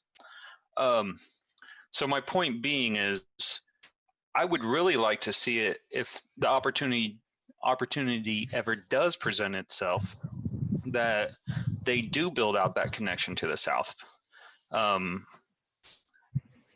that's just kind of my only take on this. It's such a feeling like you got the cart in front of the horse right now, but I think that's the way that this petition has been put together. But I do think if we are able to connect to the south and the opportunity presents itself in the future, that we should be able to do that. But I don't want to get into eminent domain or anything like that, just if it presents itself in the future. And I'm curious if that can be built in too. Right now it is, but what if the connection to the west comes in, then the option to not do the connection to the south then becomes kind of open-ended, in my opinion. Okay. So I see Julie has a raised hand. Lisa, you want to respond to that first, then we'll go to Julie, then Jim. So go ahead, Lisa. Yeah, the only thing I agree totally on connectivity, and we are all about connectivity. The other thing about eminent domain is you get into a huge cost with eminent domain, and I don't know that that's something that the county would want to take on at this point, especially with everything going on. So it is, I have other projects that end up in, some of the parcels end up in eminent domain. It is a very, very costly process for the county. Right, but to clarify, mine is more if just the opportunity presents itself, not necessarily using eminent domain, just so we don't lose that conditional kind of agreement that's here right now. But if they build out 2 connections to the west and to the north, then the one to the south is kind of, you know, could potentially go away. And I'm curious, what can we do to secure that potential connection in the future if it presents itself? Okay. Julie, you have something that you want to add? Yeah, I just, since they are waiting on this other connection, and so they're not in a hurry, I would like to have a second go round on this, because I feel like we heard from one resident with a few questions and they may have more, and I'd like to hear what they are and the responses to them. But also, I think it would be really great to have a direct comparison between the current zoning of RS 3.5 Pro 6 and their requested zoning of MR. No, well, this is not a rezone. And I know, I understand that. But to divide 2 parcels into 18, there's a density, right? Yeah, all these lots are under the 0.21 acre lot size. or I'm sorry, they meet minimum lot size of 0.21 acres. Minimum lot size for RS 3.5. Correct. And they could have gone smaller if they had decided to use the Pro 6. So they're meeting density on what the future rezone will be. Obviously they're only looking for a subdivision of 2 parcels into 18, but we have to know what they're zoning it as to know if that's appropriate. And you've said MR, right? So you see what I'm saying? I mean, you wouldn't divide 2 parcels which total 7.08 acres into 18 parcels if this is going to be Ag RR, because it's not, and it would be too small. Right. Okay. So it does matter, right? So it does matter. Right. So we haven't gotten to the point of design standards or the development standards yet. No, of course not. Of course not. I just wanted to make sure that that we have a good sense of the density standards, because you're taking 2 parcels totaling 7 acres and changing it into 18. What are the density standards on RS 2.5 Pro 6 versus MR, which is what they're going to have to rezone it to county, right? It's going to be rezoned to a county, and that's maybe. I mean, we assume we don't. I mean, you're saying with the new zoning ordinance. I'm looking at this as I'm trying to figure out what density they could have under the city zone, and are they meeting that density? But I also want to hear the other questions that are coming from the area residents. So I would like to have a second hearing on this.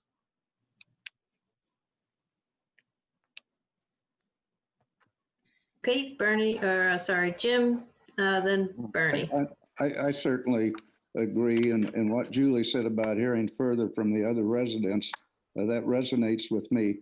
But while I may be agreeing with Jeff and Tron and pretty much everyone, I don't understand. I hear perhaps hypotheticals. I think maybe even someone mentioned 2 entrances or exits to the west. I don't see where we've even got one. The only egress, ingress, the only access I see is on North College to Orchard Lane and out onto Walnut. So while I think I'm in agreement, I don't understand who or how, from whom we're getting the idea that there are 2 exits to the west. I don't even see the one, but okay, that's enough. I'm sorry. Thank you.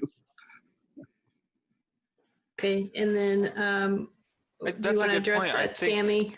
Yeah, I'm sorry. I was going to ask the same question.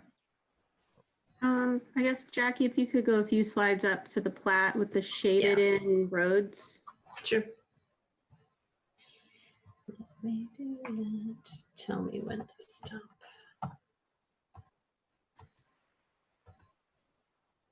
That one right there. Right. So this is their proposed preliminary plat. The western connection, it cannot exist until phase 6 is built out of Southern Meadows. If that doesn't ever happen, then this plat could potentially expire. And if they want to subdivide the property, they would have to come back to the Plan Commission with a different design or a different scenario. Well, yeah, pardon me. But again, that seems as though that's a maybe. And if the people that own that property and control that property on that road, I mean, again, I don't like to overuse these cliches, but it all seems hypothetical, Tammy, that they're, I don't know what the probability is of them ever having access to the west. And we've talked, and I appreciate the explanations, and from Mr. Shermer, if I have that correctly, to the south. So there's only one way out of this subdivision. So I think it is good that it's coming back again, and we can hear from the other residents to the south or surrounding area, and perhaps a little more clarity on what we're looking at. But thank you. Thanks, Jackie. Sure. And then we have Dave Warren wanted to speak or has a question. Yeah, so I guess I'd like to echo Tron's sentiment about connectivity just benefiting more than those people, the 17 households in the subdivision.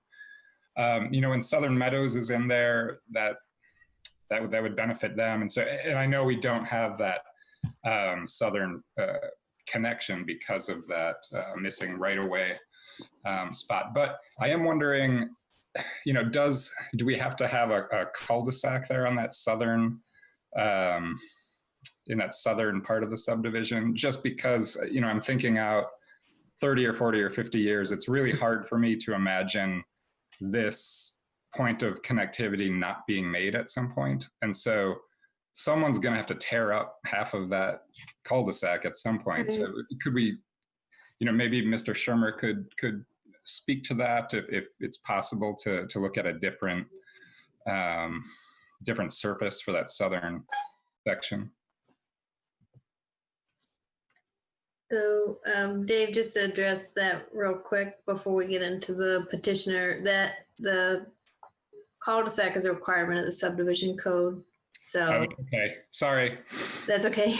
but that exact type of cul-de-sac? It allows for fire trucks to turn around. Yeah. There you go. Yeah. Okay. Thank you. Okay. And then we had Bernie had a question. Yeah, I don't have a problem with going for another meeting because in my mind, it just gives the petitioner another month or two that he doesn't have to worry about this plat expiring on him based on what's going on to the west. Yeah. I look at petitions over the years and I think that this is, to me, it's a requirement that showing a stub to an adjacent parcel that we don't know when development, if ever, will happen. And we show the connectivity through the platting. And this one, we've got a petition that shows a road to the west on a subdivision that is approved. And we're waiting until that subdivision is actually platted before these people can plat their subdivision. That, based on everything I'm seeing, meets the conditions of the subdivision control ordinance anyway. Now, I'm okay with multiple connection points. It's not that. It's just tying this petition up in a way that I just feel like I just feel like they're boxed in, and I don't see. The legal access is one thing, but if somebody had to come up from the south, they could if emergency vehicles, they could make it. But again, we're providing an access to the connection to the west, which is what we do all the time, and then making it contingent that the property to the west actually plats. I mean, to me, that's a pretty stiff requirement that for a petition that's not a rezone seems heavy, and I'm going to leave it at that.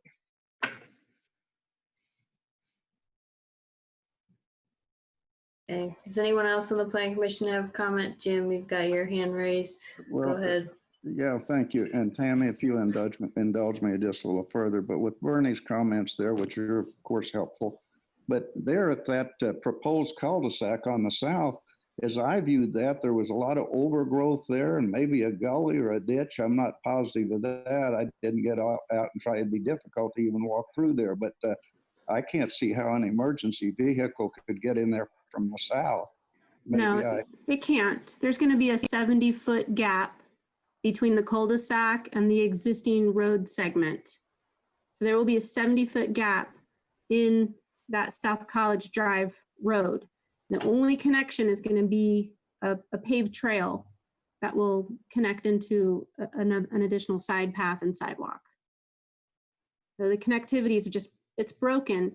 Now, lot 1 currently is large enough that it could further subdivide in the future if someone chose to do it, but they would have to do that full, 0.12 mile improvement of that southern segment of South College Drive. So it's not to say some developer maybe wouldn't, that's a large cost benefit kind of take on to get maybe 3 additional lots and have to build a lot of road with sidewalks and street trees to do it. So it is unfortunate we're missing the opportunity right now with a developer that was willing to do that road improvement through there. But like I said, we Okay. just had that Let me clarify then. up in Just title work. without the statement that they can come in from the south, and I was probably remiss in that, but again, I think everything else I said is correct. Yeah. Good, Bernie. That's better than I do.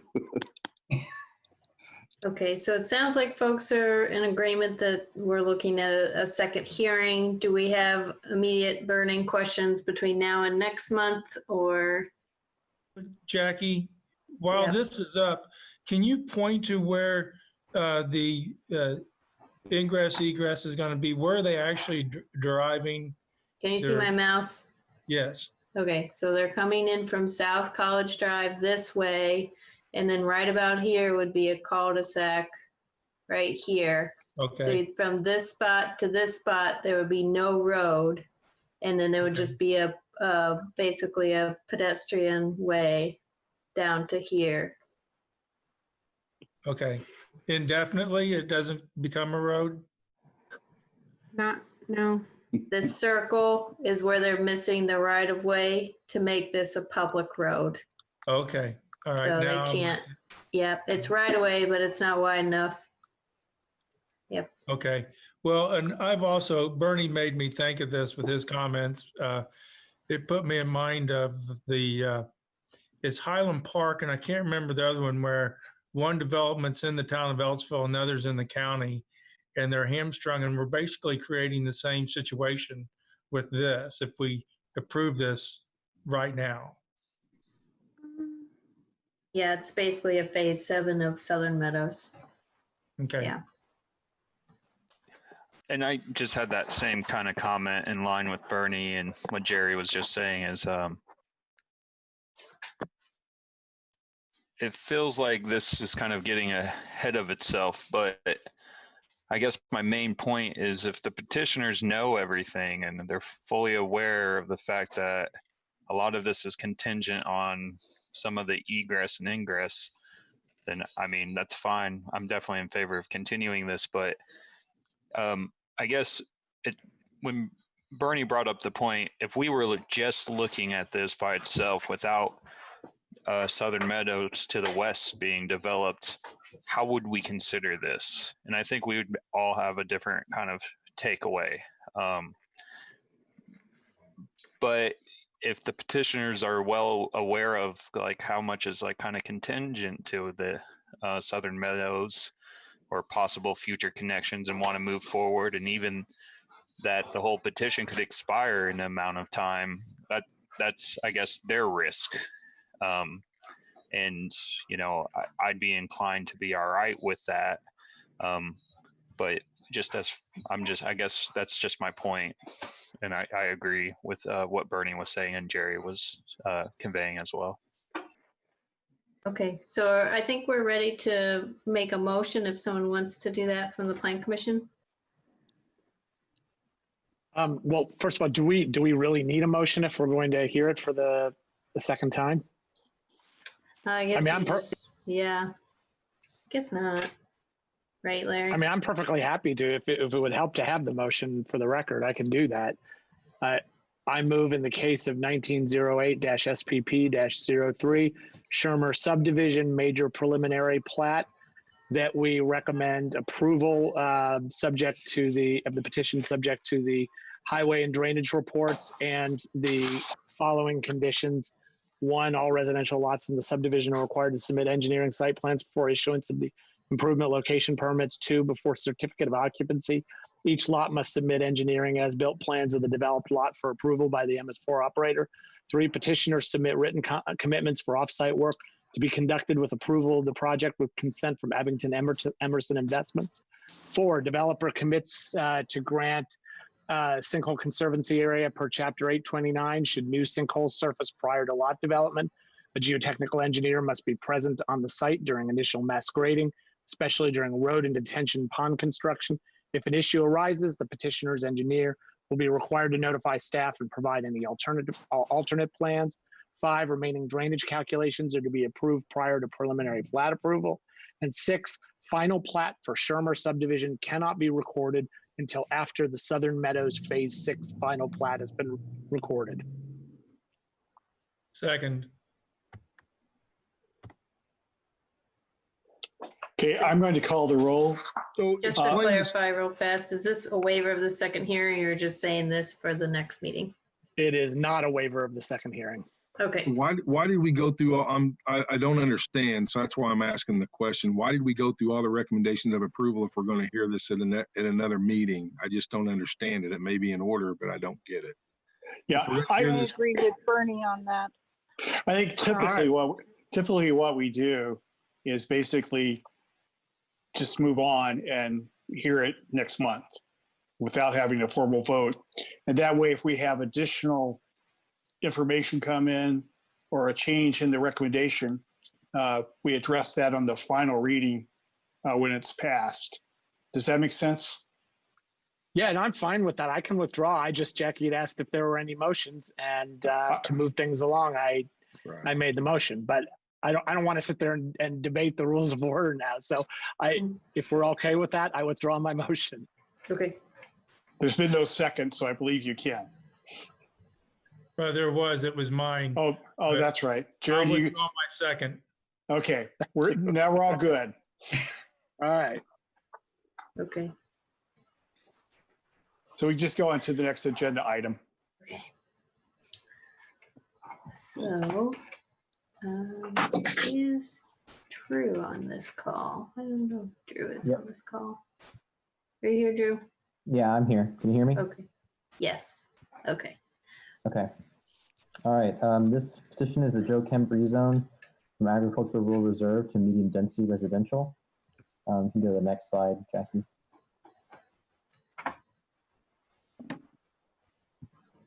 All right. So the petitioner requests to rezone approximately 1 acre from agricultural rural reserve to medium density residential. Should the rezone be approved, the landowner intends to petition for a minor subdivision to divide the land into 2 separate lots. The property includes a duplex that was converted in 2013 under the previous ownership, not under the current owners. The property owner at that time did not receive building permits prior to the converting of the structure from a single family residence into a duplex. Had that owner applied for a duplex, they would have been denied based on the conditions in Chapter 802 that are required for 2-family dwellings. So if the rezone is approved, the petitioner plans on bringing forth a subdivision design that could rectify the duplex conversion and meet the conditions of twice the lot size acreage. The property is currently on septic and would convert to sewer upon preliminary plat approval. The petitioner has 2 options for the 2-lot subdivision under MR. And that would be number 1, subdivide the property and create a lot line in the middle of the duplex for Plan Commission approval. Or number 2, designated 1 lot as a duplex and meeting condition number 2 to be approved by Plan Commission and create 1 new vacant lot. If the petitioner is denied the rezone, the issue of the duplex being converted without permits will lead to enforcement action. The owner may be required to decommission the duplex back into the single family residence. I had a conversation today with the petitioner's representative regarding the duplex, and that he has informed me that the owner of the lot, the new owner, is willing to decommission the duplex, and that he had already intended on doing so prior to this rezone petition. Okay, so the next slide, please. Yes. So the location is at 4123 West Carmola Drive in Richland Township, Section 24. Current zoning map here is currently zoned agricultural rural reserve. The immediately adjoining properties are zoned agricultural rural reserve and medium density residential. Other nearby zones are low density residential, estate residential, and all the nearby uses are predominantly residential. So a lot of the characters are maintained here. The comprehensive plan has it designated as designated communities. Here's the proposed zoning map. It's designated as N2 neighborhood development. So this is the Makua Phase 2 zoning map. All right, and now here we'll go through some site conditions. The property exhibits access off of West Carmela Drive, which is designated as a local road. The petition site currently contains a 1,560 square foot two-family residence, which was converted into the duplex in 2013, as I stated before. The petition site is predominantly flat, and there are no known karst features on site. There's no FEMA floodplain on the property, and the site drains primarily to the south. Petitioner's representative has provided a sewer capacity letter from the Eastern Richland Sewer. So now we have some site photos. The first one on your to the left of the screen is facing west, and the one on the right is facing east. The one on the left again is facing south. This is on the northern portion of the property.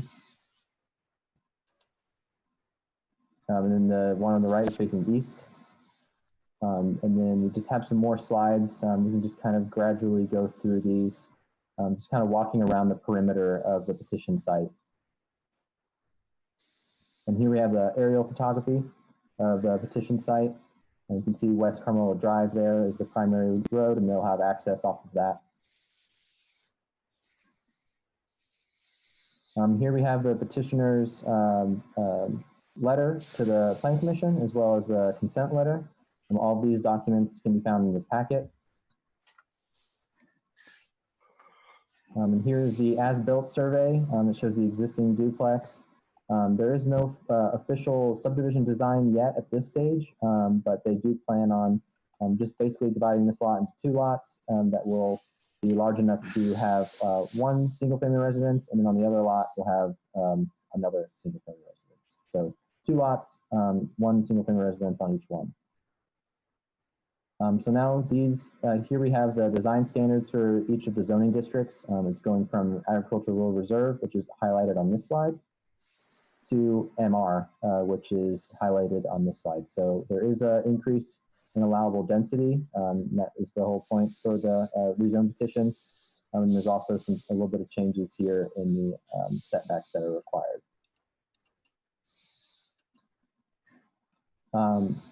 One second.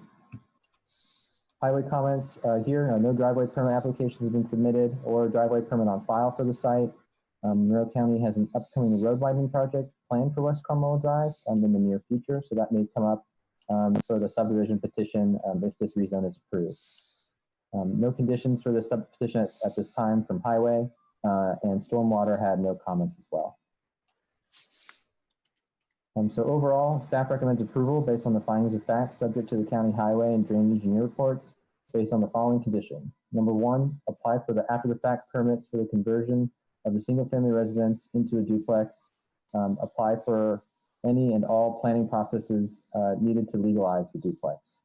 Now, I know that the petitioner's representative is on the call, I believe, today, and I had that conversation with him earlier about the petitioner being willing and already planning on decommissioning the duplex. So I expect that this condition of approval may change in tonight's meeting.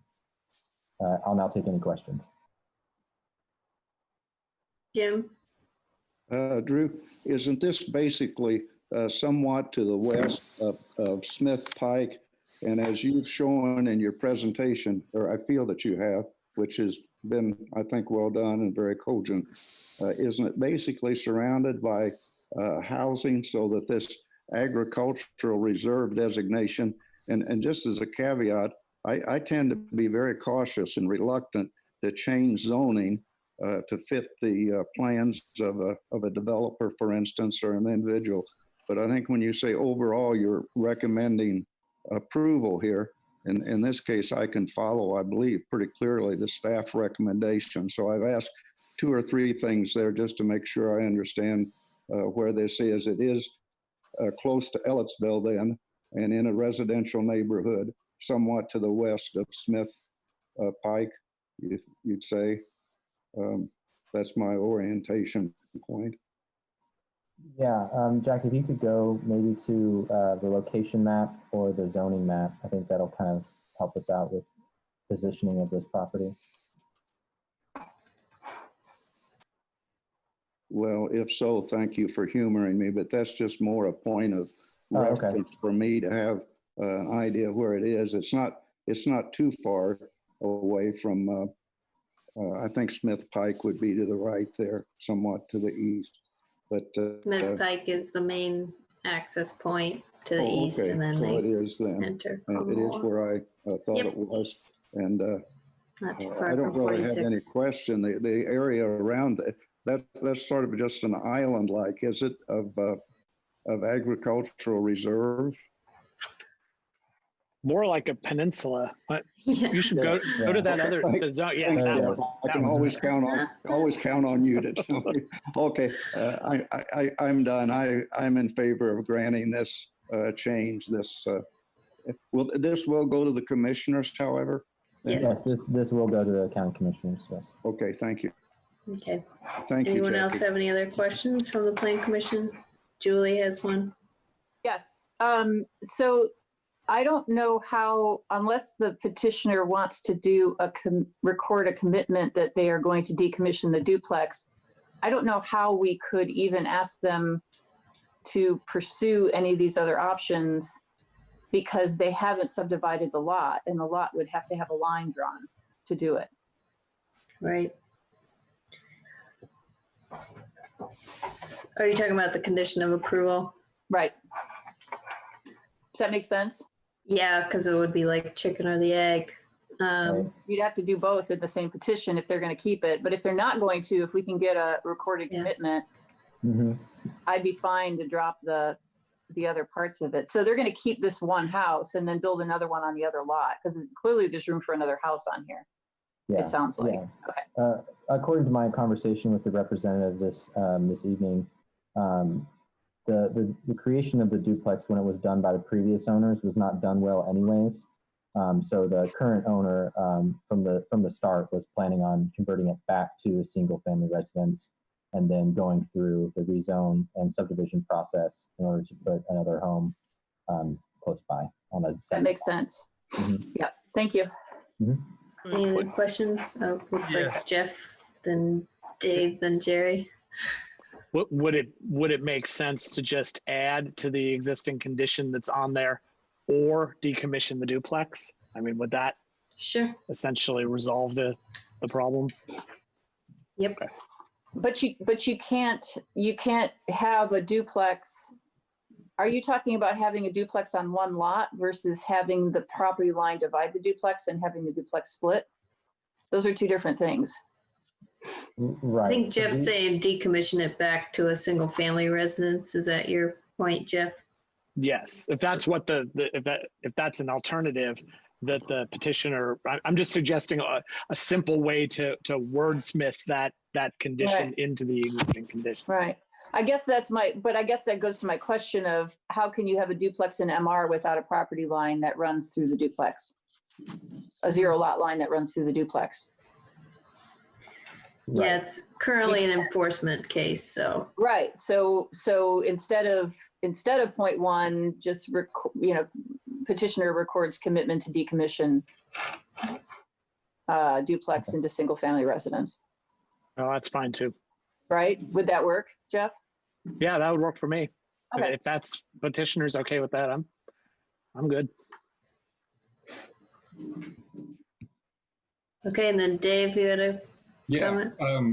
This all sounds fine to me. I just have a general question on the current zoning code. I'm just wondering if someone from planning can give me the rationale for why a duplex requires 2x the land area as a single family home when, some of the benefit of duplexes and triplexes is that you can house more people on less land. And so it seems like we're foreclosing that benefit by having that requirement.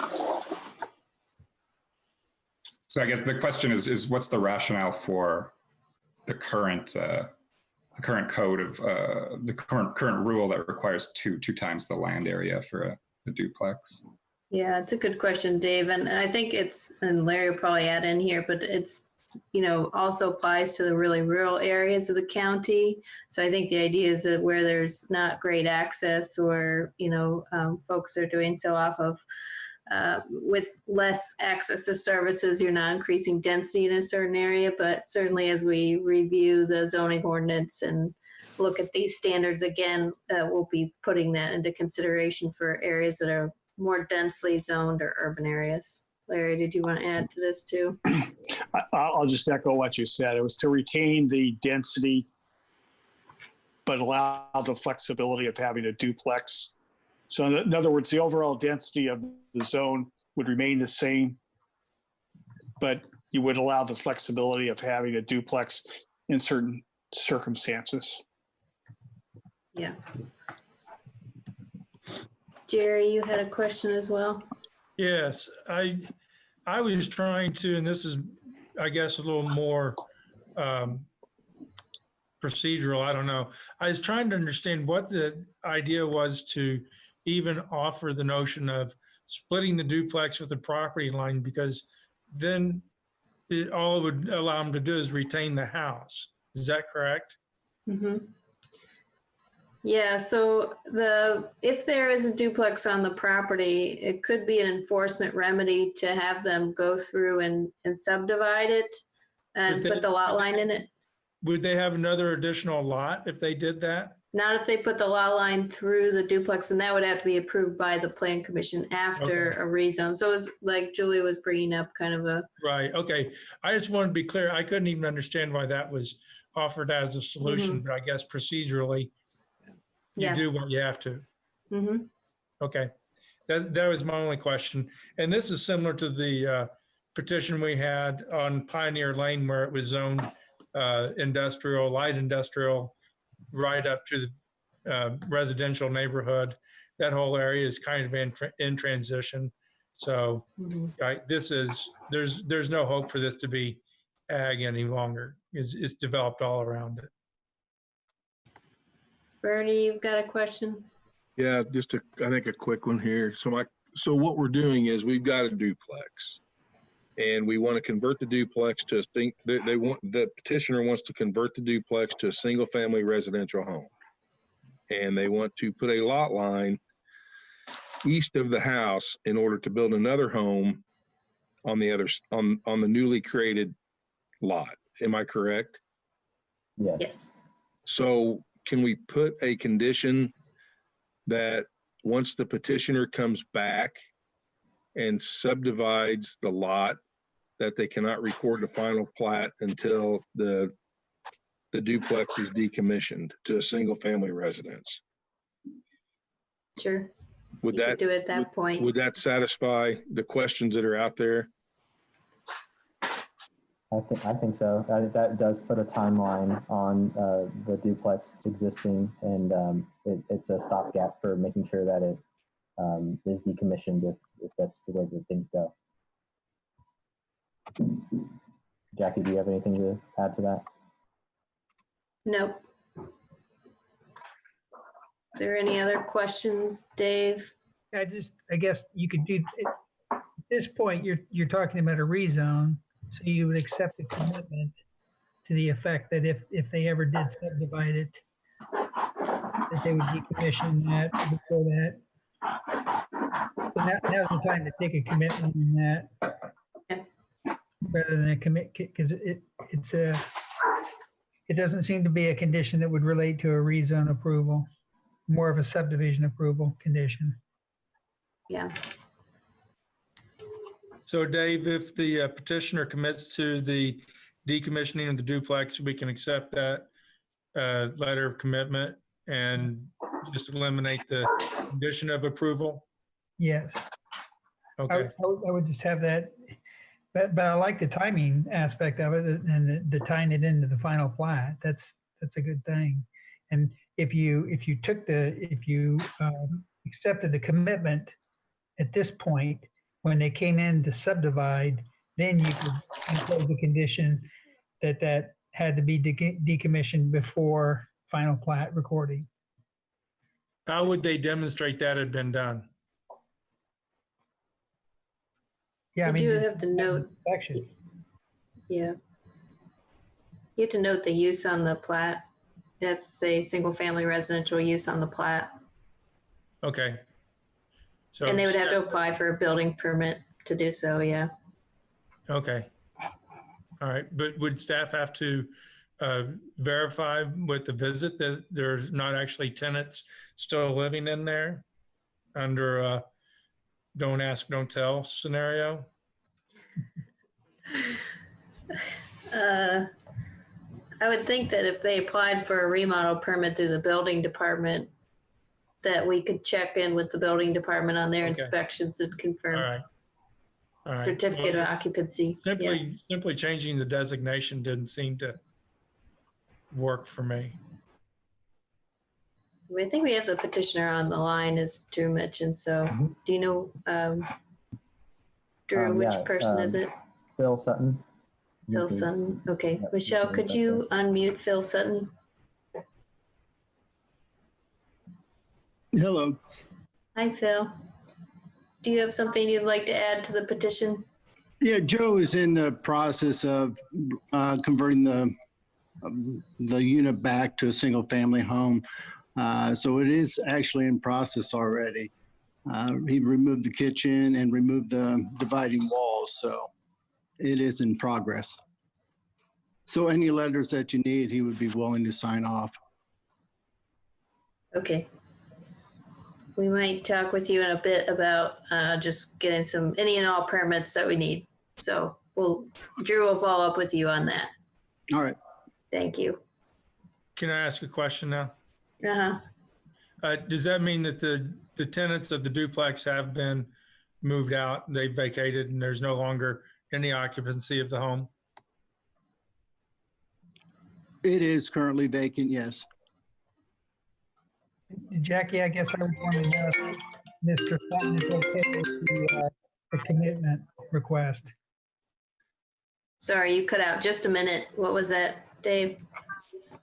Well, there was the discussion of the commitment to decommission that.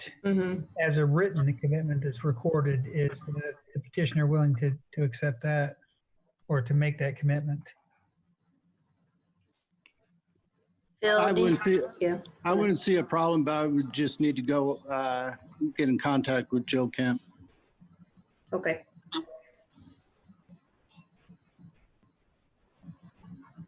Okay. Any other questions before we make a motion or move on? I'm prepared to make a motion. Okay. Well, is there any other public comments? Public comment, yeah. Thank you. Any other public comment on this item?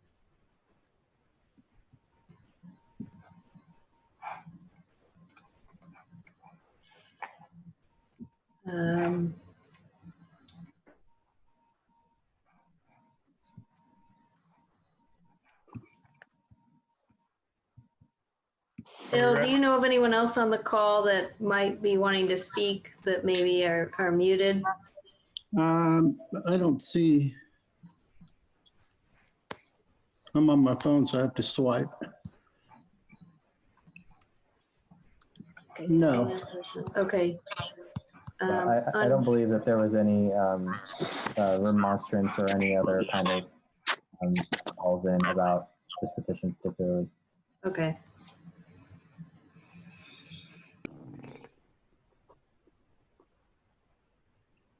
So I don't see anything in the chat. I'm going to quickly check my email. See if anyone's emailed. I don't have anything, Jackie. Okay. All right.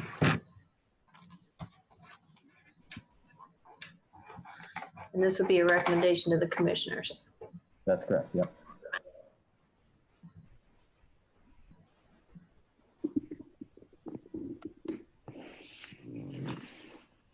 Okay, are we ready to move Well, forward? two options. The plan commission can make a motion, or we can decide to move on and it automatically goes for its final hearing. I was prepared to make a motion.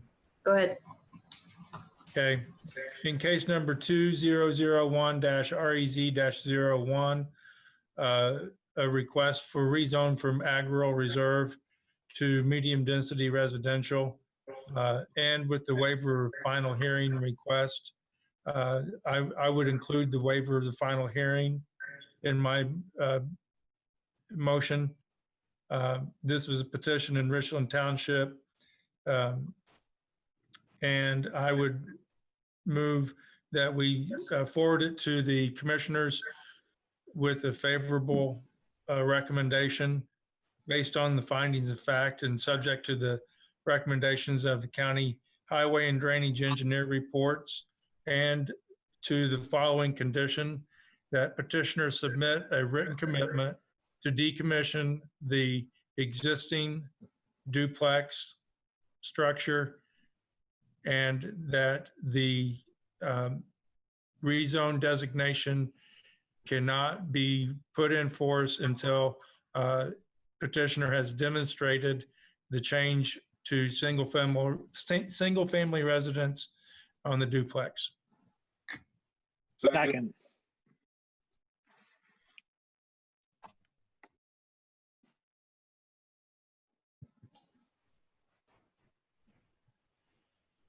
I think we have a second. Larry, do you want to call the roll? Yes.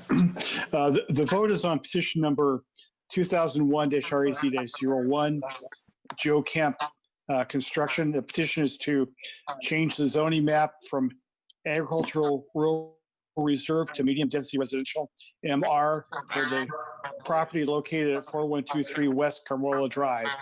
The motion is subject to the following conditions. Approval based upon findings of fact, subject to the county highway and drainage engineer reports, and subject to removal of the existing conversion of the existing duplex back into a single family residence, and proof of said conversion being submitted to the planning department. Again, a vote is to send a favorable recommendation on the zoning map amended to the commissioners. Okay. I have a I'll call question. the roll now. Yes. Is this a waiver of second hearing? And a waiver of second hearing. I apologize. Yes.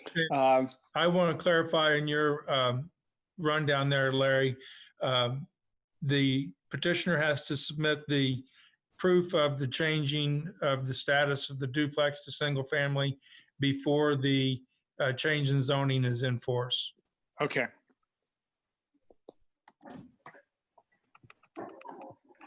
Okay, I'll go ahead and call the roll on this motion. Tron and Wright Randolph. Yes. And again, a vote in favor is a vote to approve sending a favorable recommendation and waiving the second hearing. Jerry Pittsford. Yes. David Warren. Yes. Jeff McKim. Yes. Jim Stainbrook. Yes. Bernie Garitas. Yes. Margaret Clemens. Yes. Julie Thomas. Yes. Amy Thompson. Yes. Okay. The motion is approved 9-0 to send a favorable recommendation to the commissioners on this petition. All right, moving right along, Tammy's back. Go ahead, Tammy. All right, so this is petition 2002-PUO-01. This is a North Park Outline Plan Amendment 4. It's the preliminary hearing. They are requesting a waiver of second hearing request. So let's see, yes. So this is a 10.02 acre parcel in tract B2 of the North Park PUD development. So tract B2 is that yellow portion on the right-hand side of the screen, and then the red kind of blob in there, that is the 10 acres that we are discussing. Ultimately, what they're wanting to do is add a use to that red area, and also reassess some of the design standards for that area as well. So the zoning is PUD. This is the North Park PUD. And specifically in the North Park ordinance, there's a lot of different use areas that are broken up. So on the right-hand side of the screen, you'll see the area circled in green. and it currently allows for any use that is permitted in the public civic area and also office State Road 46. I also kind of put an arrow on that industrial Curry Pike because we will talk about design standards that are found in industrial Curry Pike later on as well. The comprehensive plan has this as employment, and I will say that the hospital that they are planning to put here on this area is supposed to have approximately 110 employees by year 3.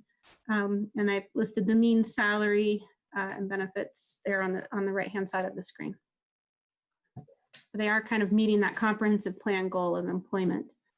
These are the current site conditions. It's currently has a grading permit active with the planning department, and they've been previously moving dirt onto the site to allow for this building site prep. And they've renewed that grading permit, and it has been reviewed by drainage engineer. So they had recently removed a large power line that went through this site, and it kind of goes back behind the development that's there now to the west. So, so it's really a vacant lot, and it's ready. There will be a petition you'll see next month get started for a 4-lot subdivision, but within this 10 acres, it's going to be 2 lots. They'll call it Lot 5 and Lot 6. And that'll be next month when we present it. So yeah, again, you've got State Road 46 along the western property line, like it's right up to the right of way. To the south is North Curry Pike. And then North Lintel Drive goes through tract B2. These are some of the site photos. I pulled them mostly off of Google Maps. So what we're looking at on the left side is from Curry Pike, kind of heading east. The bottom picture is the intersection of Highway 46 and North Curry Pike. So looking right up onto that site, that's where this hospital and wellness center is planned to go. Next slide. The sun is in my eyes now. Scooting over, so sorry, you guys. So let's see, now we're on North Lintel Drive with these 2 pictures. There are already sidewalks in place, there are street trees, there is an alternative transportation stop complete with a bicycle rack. So this was built out during the prior 4-lot subdivision, and all these improvements had previously been made to this petition site.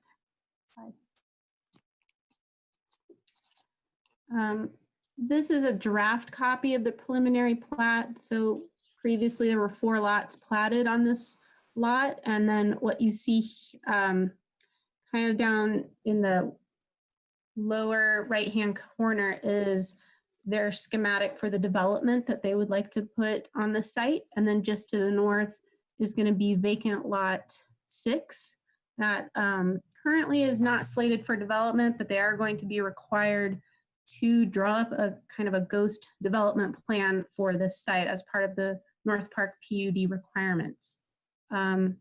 Also, something that is going to be triggered as a part of these upcoming petitions is the road extension of North Lintel Drive. I will go into, and that's that red segment on the right-hand side. They have not triggered the amount that would need to go to the west. So there's a western road extension part of this PUD, and that is not going to be triggered at this point in time. We will talk more extensively about that next month in a different petition.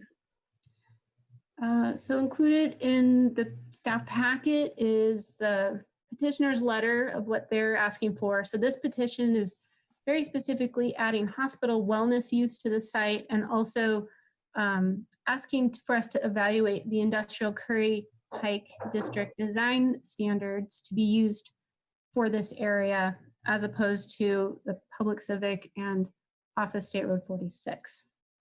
And then the written statement of character is also in the packet. So we're going to discuss the use first. So they're proposing the hospital wellness facility This is the definition that was added to the North Park PUD back in 2006 under an ordinance that they passed back then. And this is permitted kind of more, let's see, south and east of that 46 Curry Pike intersection. So they're wanting to add that use to this lot in order to do this 40-bed surgical recovery center type use here. And then one thing with this proposed development, you're going to notice the parking. And the parking is currently restricted in both of the use zones that are approved here. You have to put the parking behind the building. And that's a hardship in this case because this site has essentially 3 front yards. It fronts 46, it fronts Curry Pike, it fronts North Lintel Drive. And so by assessing these industrial park drive design standards, there is one in there that allows parking to be on all sides of the building. Next slide. So these are some of the artist renditions, the architectural renditions of the site. They are not exact. I've been reviewing the development plan lately and kind of digging into some of the architectural details. These are just kind of artist renderings. They don't exactly match, but it does kind of give you a sense of what they're going to be doing here. Slide. And these are a couple of more. So the permitted uses are currently public civic and Office State Road 46. Nothing in the public civic looked even remotely close to the use that they were wanting to do.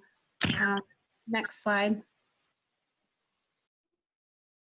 And then these are the permitted uses in Office 46, and they're just kind of conveniently combined in that outline plan with the ICPD, which is the Industrial Curry Pike District. So you can see that hospital wellness highlighted in red, and it is permitted in the ICPD zone, but not in the O46. So they're just not even wanting to add it to the entire O46. This is very specifically for the 10 acres. Right, slide. So the design standards, there was a comparison between the 3 different types of design standards, 2 that are currently permitted, and then the ICPD one.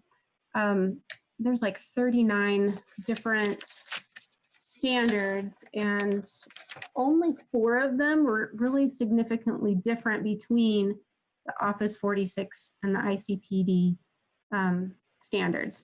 They're very much similar throughout most of it.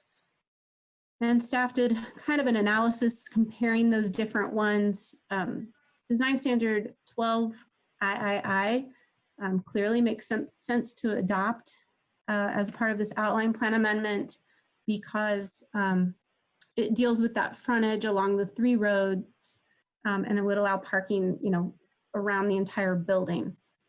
Design standard III is relevant to, I believe, buffer yards, and they were very similar, not much difference. And their buffer yards are not very significant because a lot of it is already required buffer yards along Curry Pike and State Road 46 that are pretty robust. They are the most strict type D buffer yard that we require already. So this one didn't seem to impact their request much.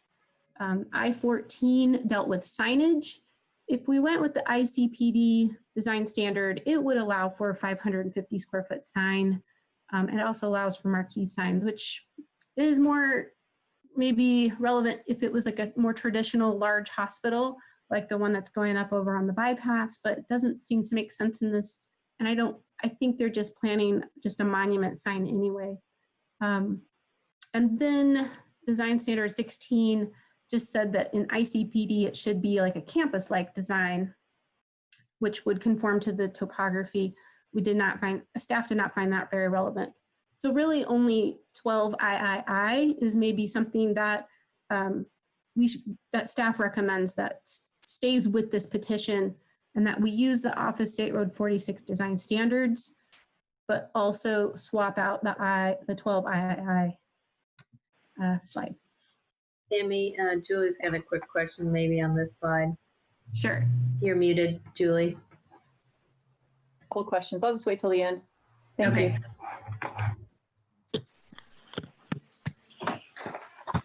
So this was the kind of just the study I did of the North Park ordinance between those three different zones. The public civic area design standards really did not fit here at all. So they weren't really assessed and considered, but the other two were compared, and we pulled out any of the differences and did that analysis and comparison to see which ones were best to adopt.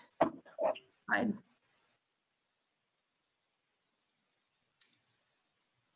Also within North Park ordinance was Appendix C, which were some more normal design standards we're used to seeing, such as height limitations. O district, the 046 said 70, ICPD was 100, and their outline plan or their development plan, really it's going to be between 18 and 24 feet high for this new development, and so it's okay if we stick with the 046 design standards. Slide. And so this is specifically the wording for that 12 III of the ICPD design standards, with the off-street parking areas shall be located behind, but in hospital wellness setting, it can be on any side. So specifically for hospital wellness setting. The highway comments, engineering comments, stormwater is still, I think they're satisfied for this outline plan amendment request. We're still working on a few things with the subdivision and the development plans that you'll be seeing next month.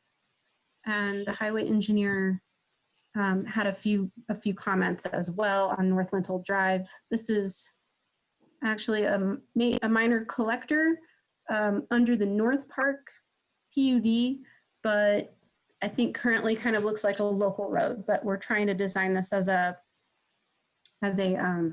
minor collector type road with that connectivity in the future. So staff recommendation is approval of the plan commission, is approval to the plan commission based on the findings of fact and subject to the Monroe County Highway Department engineer reports, with the one following condition: that one, that they utilize the design standards for Office State Road 46 District 046, with the exception of standard 12 III, which may substitute the design standard from the Industrial Curry Pike District, the ICPD district. I'd like to make a comment. This is Margaret. First of all, Tammy, what a brilliant use of the and analysis of the codes and the uses and finding the correct one for this particular development and for this particular proposal. I really appreciate all the work that went into that. I would just like to encourage, as you're going through further planning and more detailed planning with the petitioner and with the highway, that that we be mindful that these people who will be frequenting this rehabilitation facility are going to have mobility difficulties. So parking close to the door and finding ways to accommodate the design so that you don't make more difficulties for the very users the facility is intended for is important in my mind. So, right. But thank you. Yeah, we will discuss that next month in depth and look at the actual designs of the lots. Julie Thank had a you. question as well. I think you're on mute, Julie. There you go. Oh, there we go. Thank you. I got myself off. I was put back on. It's okay. So a couple of questions. It seems like indeed I just want to make sure there's enough parking for staff, which it appears there would be at peak, and visitors. I don't know. The topography there's that slope that goes up to 46. And so I guess my biggest concern, I like the fact that there's parking all around this facility because it needs to be, but I just want to make sure that there's consideration to buffer any headlights that could peek out into 46 or even Curry, because that's really distracting and really dangerous. So as you're working on it, I just want to make that comment because that's going to be a key issue. So with the signage, is it allowed on both State Road 46 and Curry? I'm not talking about the wayfind, I'm talking about the identifying signage of the building. In the ordinance, there is like an entire page dedicated to signage. And because they have not officially submitted a sign permit, I have not reviewed that. But they have made it kind of clear that they are just wanting to have a monument sign on North Lintel Drive for lot 5. Lot 6, I'm not sure.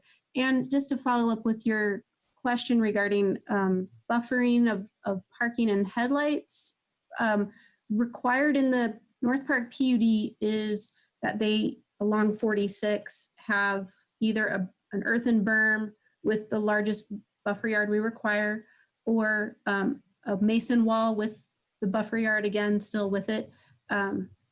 Curry Pike, it's unclear if we would require that because the parking isn't really along Curry Pike per se. You can see maybe a little bit of the parking lot there. But again, we will really get into the nitty gritty of the design of these sites, and we're still working through the drafts. We want to bring you a finished product like next month. Sure. Yeah, I just wanted to throw that in there while you're still working through that. And then also the question about signage, I was just curious. So can you tell me what will trigger, what it would take to trigger the Lintel Drive to Curry, to State Road 46 West extension? What will trigger that? Can you remind me? So you're saying to the west? Right. Right. I believe it has something to do with residential type housing, perhaps on the other side of the road even. Like there needs, or is it, Jackie, help me remember, or is it 70% build out? I think it's the pedestrian tunnel requires a maximum density of housing on the other side of 46. But with the West Lintel Drive trigger, I believe it's like 70% build out. With this, it's 50% build out. Great, that's what I needed to hear. Thank you. Does that sound right, Jackie? Yeah, so just to clarify, the Lintel Drive will be built out to the north, just up to this other petition site. Yep. Right, got it. With Yep, this thank you. proposal. Got it, thanks. I've got a question from IU Health, but does anyone else from the Plan Commission have a question before we move on to supporters and remonstrators for this case? If not, Michelle, will you go ahead and unmute IU Health? Thank you. Hi there, IU Health. Hello, this is Marianne Valenta from IU Health. Can you hear me okay? Yep. Okay, great. So I just wanted to confirm today that IU Health is entirely supportive of this development by Ernest Health and believes that it will be in the best interest of all of our patients in the community. We have a very limited access or capacity currently to care for these patients. This will increase that capacity, and we think the location so close to our future acute care facility will be very, very positive. So I think there may have been some concerns that this was in competition to IU Health. It is not. It is a partnership that has been established throughout the state and other regions very successfully, and so we have no concerns about Ernest Health building at this location. Happy to answer any questions. Thank you, Marianne. Does anyone else have any questions or comments?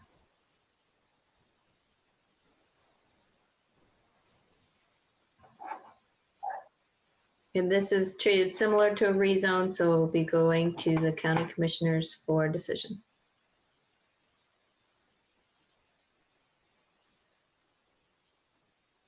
Would anyone like to make a motion, or we move on and this goes to a final hearing next month? Was there any interest in waiving the second hearing? I'd I'd be like to- interested in waiving the I'm okay second with hearing. that. Yep, Well, I would I'll too. proceed with the motion because I don't really see a reason for a second hearing. This is going to be in the design phase. This is going to take a while. There'll be a lot of give and take go on in that phase. So I just feel like the sooner we can get started, the better. So with that being said, I'm going to proceed with the motion unless anybody would like to overrule me. No, please go ahead. Go for it. All right, thank you. In case number 2002-PUO-01, request by Logan Land Development, care of Bynum and Fanyo, to amend the North Park Outline Plan Amendment 4. This is a request to amend to add, or I'm sorry, to amend, what part is this? B2? You're muted, Tammy. Let me go to the slide. Okay, is B2. It is B2. All right, got it. So anyway, this is a request outline for an outline plan amendment on portion track B2 to add the use health or hospital wellness center and to amend design standards criteria to use the industrial Curry Pike on tract B2 parcel 2A of the North Park PUD. And that is the most involved motion I think I've ever had to make. Can I make one Waiver? Oh, sorry. Yeah. I didn't finish it, sorry. This motion recommends that we approve or forward it with favorable recommendation to the planning commissioners based on the findings of fact, subject to the county highway department and drainage engineer reports, and following to the one condition, which is to utilize the design standards for Office State Road 46 District, or O46, with the exception of standard 12 III, which may substitute the design standard from Industrial Curry Pike District, ICPD. Whew. With the Second. waiver of second hearing. And including a waiver of second hearing. Thank you. Second. Okay. Larry, would you be able to call a roll? Can you mix up the order? I will.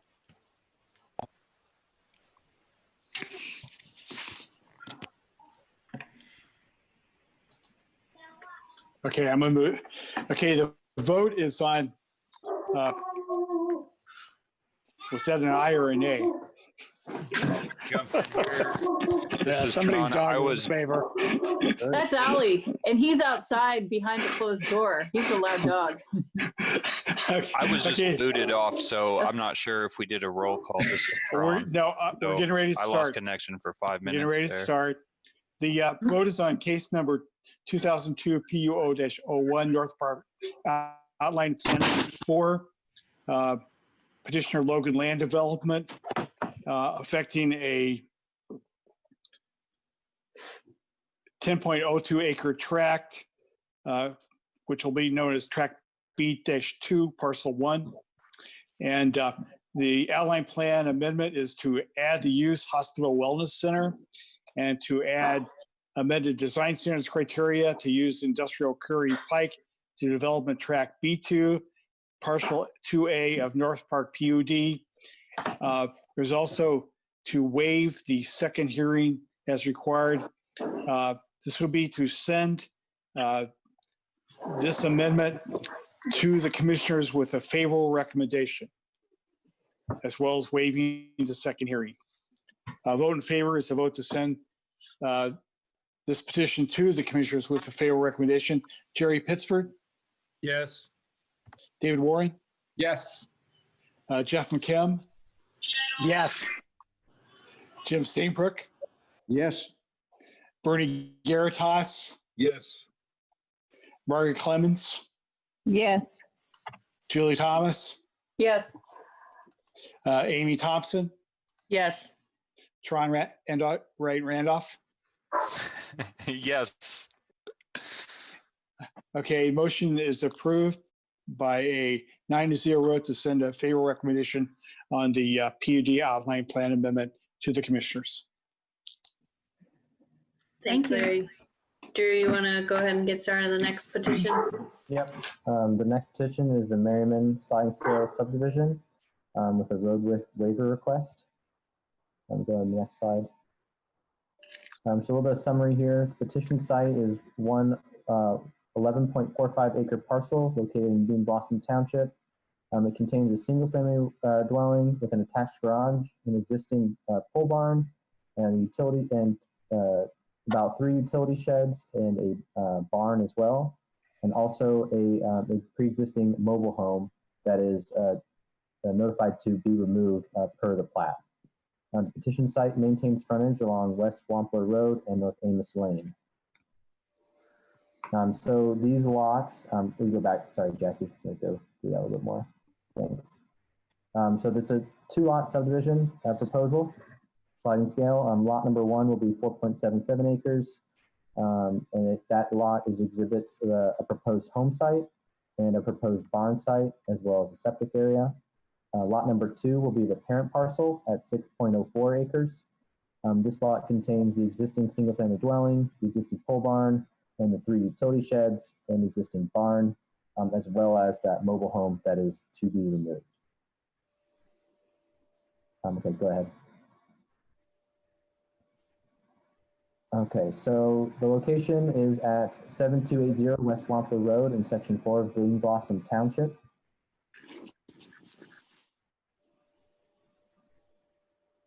Here we have a contour map and a slope map for the property as well.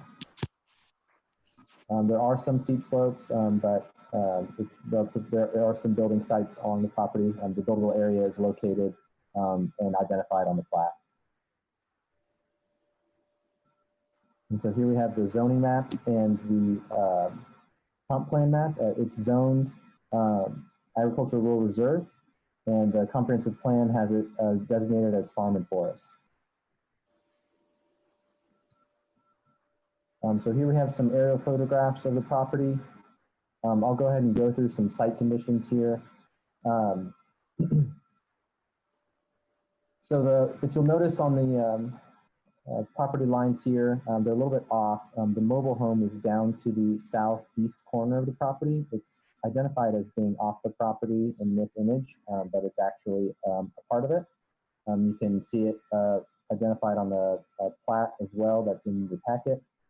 So that mobile home has been designated as to be removed per the plat and the recommendation that will be following later in this petition. The sites will be serviced by septic.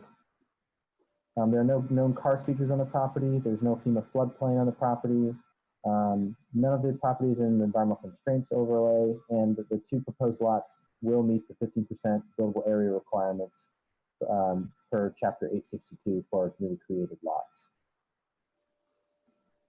The road widths for West Wampler Road and North Amos Lane are not wide enough for the subdivision control ordinance. That's why we're talking about getting a road width waiver here tonight. There also are some location buildings on the properties that are pre-existing non-conforming. The barn located along the eastern property line of proposed lot 2, that's the parent parcel, does not meet the 15-foot side yard setback for the agricultural rural reserve zone. This structure is therefore classified as pre-existing non-conforming, and it cannot be enlarged or otherwise changed unless a variance is acquired from the Board of Zoning Appeals. Also, the existing home structure on lot 2 with the attached garage does not meet the 60-foot front yard setback requirement for the subdivision control ordinance. So this structure as well follows suit with, it would need a variance to be enlarged or otherwise changed.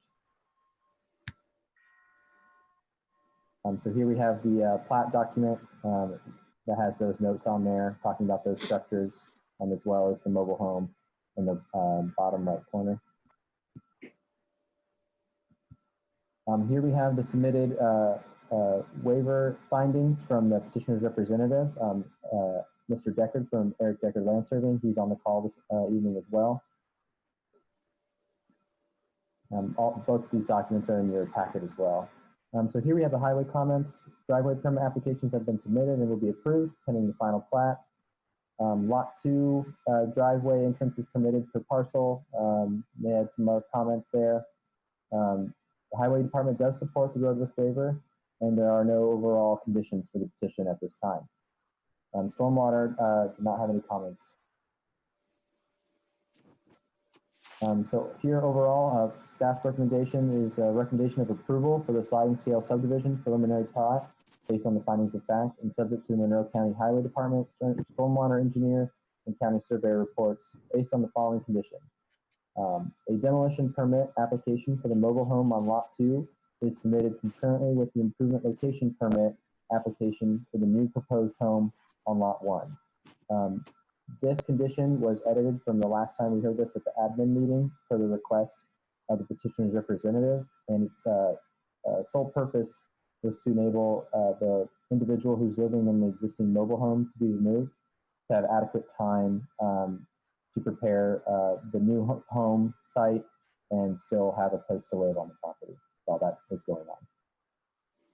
I will now take any questions.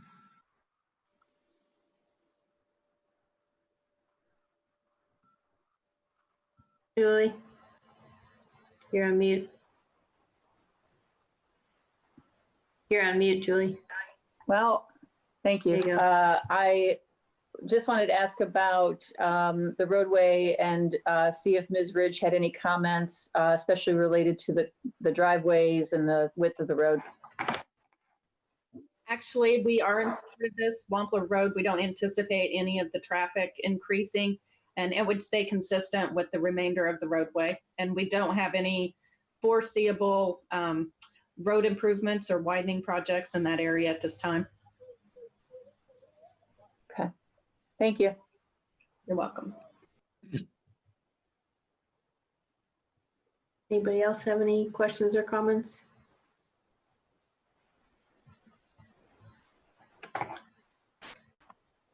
I see the petitioner is on the call. Would you like to speak, Eric? Hi, this is Eric Deckard with Deckard Land Surveying. Thank you, Drew. We have nothing further to add to the petition. We agree with staff's recommendation for approval. Okay, thank you. Any questions for the petitioner? See none. Is there anyone on the call that wishes to speak in favor or against this petition? I'll check my email.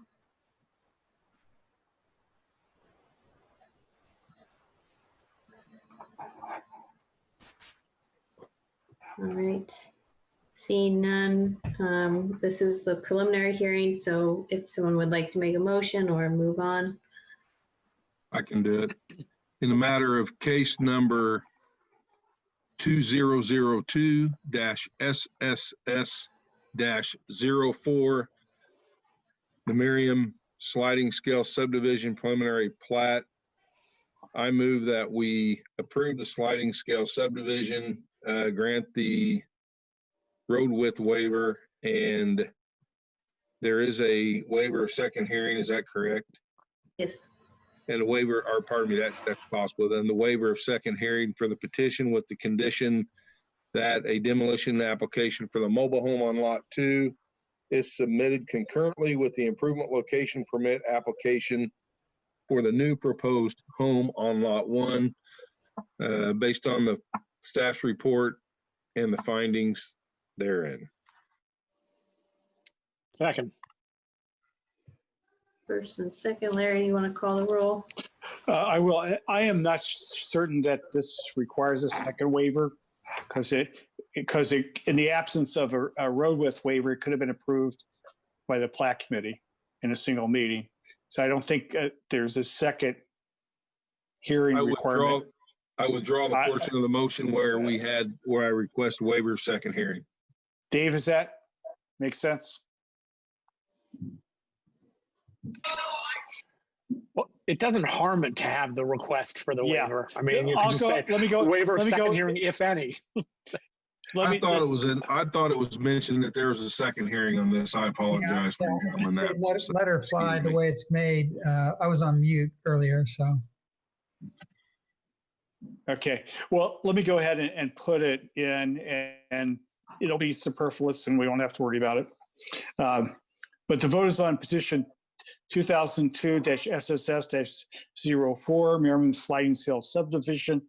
The vote motion is to approve the sliding scale subdivision, grant the road width waiver, grant a waiver of any required second hearing, and approve the sliding scale subdivision for the two parcels on the 11.4 acre parcel located at 7280 West Wampler Road, subject to the following condition: that a demolition permit application for the mobile home on Lot 2 is submitted concurrently with the improvement location permit application for the new proposed home on Lot 1. Again, this vote in favor is a vote to approve the sliding scale subdivision and grant the road width waiver. David Warren, Yes. Jeff McKim, Yes. Jim Stainbrook, Yes. Bernie Garitas, Yes. Margaret Clements, Yes. Julie Thomas, Yes. Amy Thompson, Yes. Tronan Wright Randolph, Yes. Harry Pittsford. Yes. The sliding scale subdivision is approved 9-0. Thank you, everybody. Thanks. All right, moving right along. Okay, are we ready? Yes. Okay, so this is, the next petition is a Fable Farms rezone from suburban residential to agricultural rural reserve. So summary here, petitioner requests to rezone approximately 6.27 acres from suburban residential to agricultural rural reserve. Should the rezone be approved, petitioners intend to continue their existing composting and initiate a food production operation on the property in the near future. So the Chapter 802 defines composting operation as the following: an establishment engaged in the controlled process of degrading organic matter for retail or processed material. The composting operation on site began in 2018 when the petitioners elected to pursue compost facility registration through the Indiana Department of Environmental Management. The petitioners have filed all the necessary paperwork for that certification from IDEM to operate as a compost facility. And in December 2019, the petitioners applied for a building permit application for a new pole barn structure. And it was at that time when that application was received by the planning department that the zoning inspector inquired about the intended use of the structure, and the composting operation was identified. Petitioners met with planning staff and decided to presume the rezone process to allow the continued use of the composting operation because the suburban residential zoning district does not permit this use there. So if the rezone is approved, the petitioners will be required to submit a commercial site plan in order for standing planning staff to release the ILP for the proposed new pole barn. Okay, so here's the location. It's at 5285 East State Road 45 in Bloomington Township, Section 24.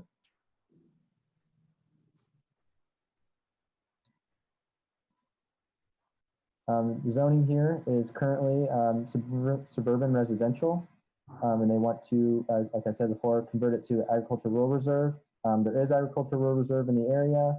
There's pre-existing business to the north, and there's also conservation residential in the area as well. You'll notice here on the zoning map as well that they are in the environmental constraints area number 3. Also, you'll notice that there's 2 parcels here that are outlined in red. Both of those parcels are owned by the same petitioner, and they, before this rezone petition was officially filed, they had actually combined these two properties into one to meet the some of the standards that are required for the rezone. So the comprehensive plan here has it designated as farm and forest. And now we are going to go through some site conditions on the property.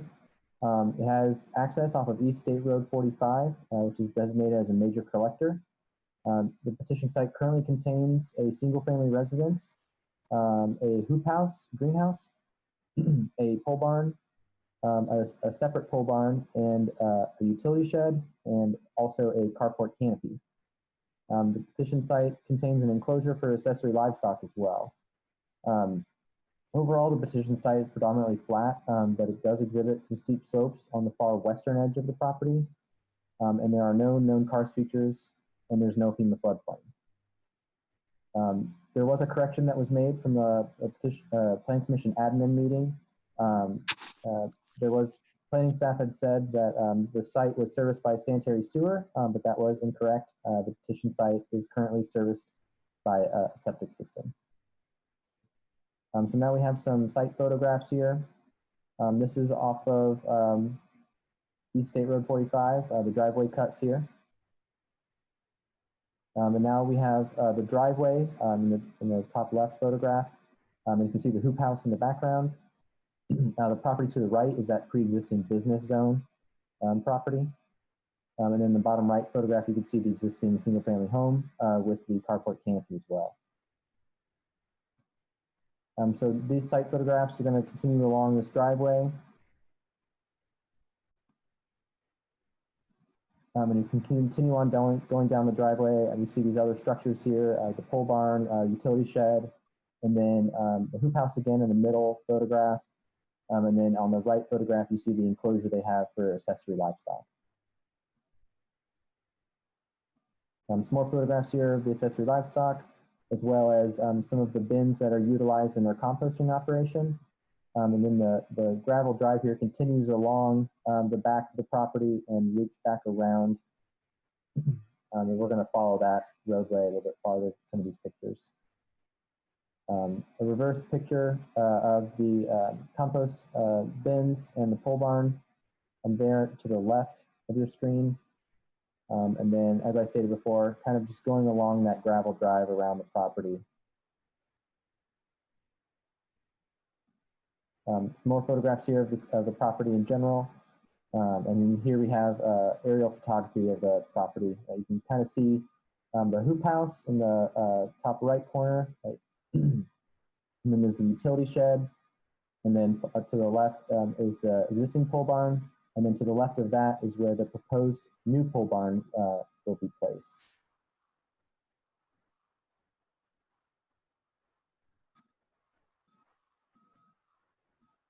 Okay, so here we have the petitioner's letter. This is included in your packet. It gives you kind of a brief synopsis of how their company started and the kinds of certifications that they've had to require from the IDEM. And here we have a submitted site plan for the property. If you'll notice, we have the measurements for each of these structures off of the north property line. And we had them do that just to be sure that each of these structures would be meeting the side yard setback requirement, and that is 15 feet for the agricultural rural reserve zone. Also on here is identified the septic location, as well as the front yard setback for the single family residence. Okay, so here we have the design standards from the SR zoning district to the agricultural rural reserve zoning district. You know, some changes here in minimum lot area, as well as some other side yard and other setbacks changes here. Predominantly for the allowance of the use of composting operation. Highway comments, East State Road 45 is an NDOT maintained roadway. All permits come from them, and so they had no conditions for this petition. And stormwater also had no comment. Okay, so overall, staff recommends approval based on the findings of fact, subject to the county highway and drainage engineer reports. I will now take any questions.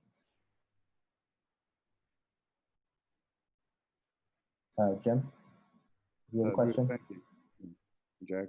Thank you.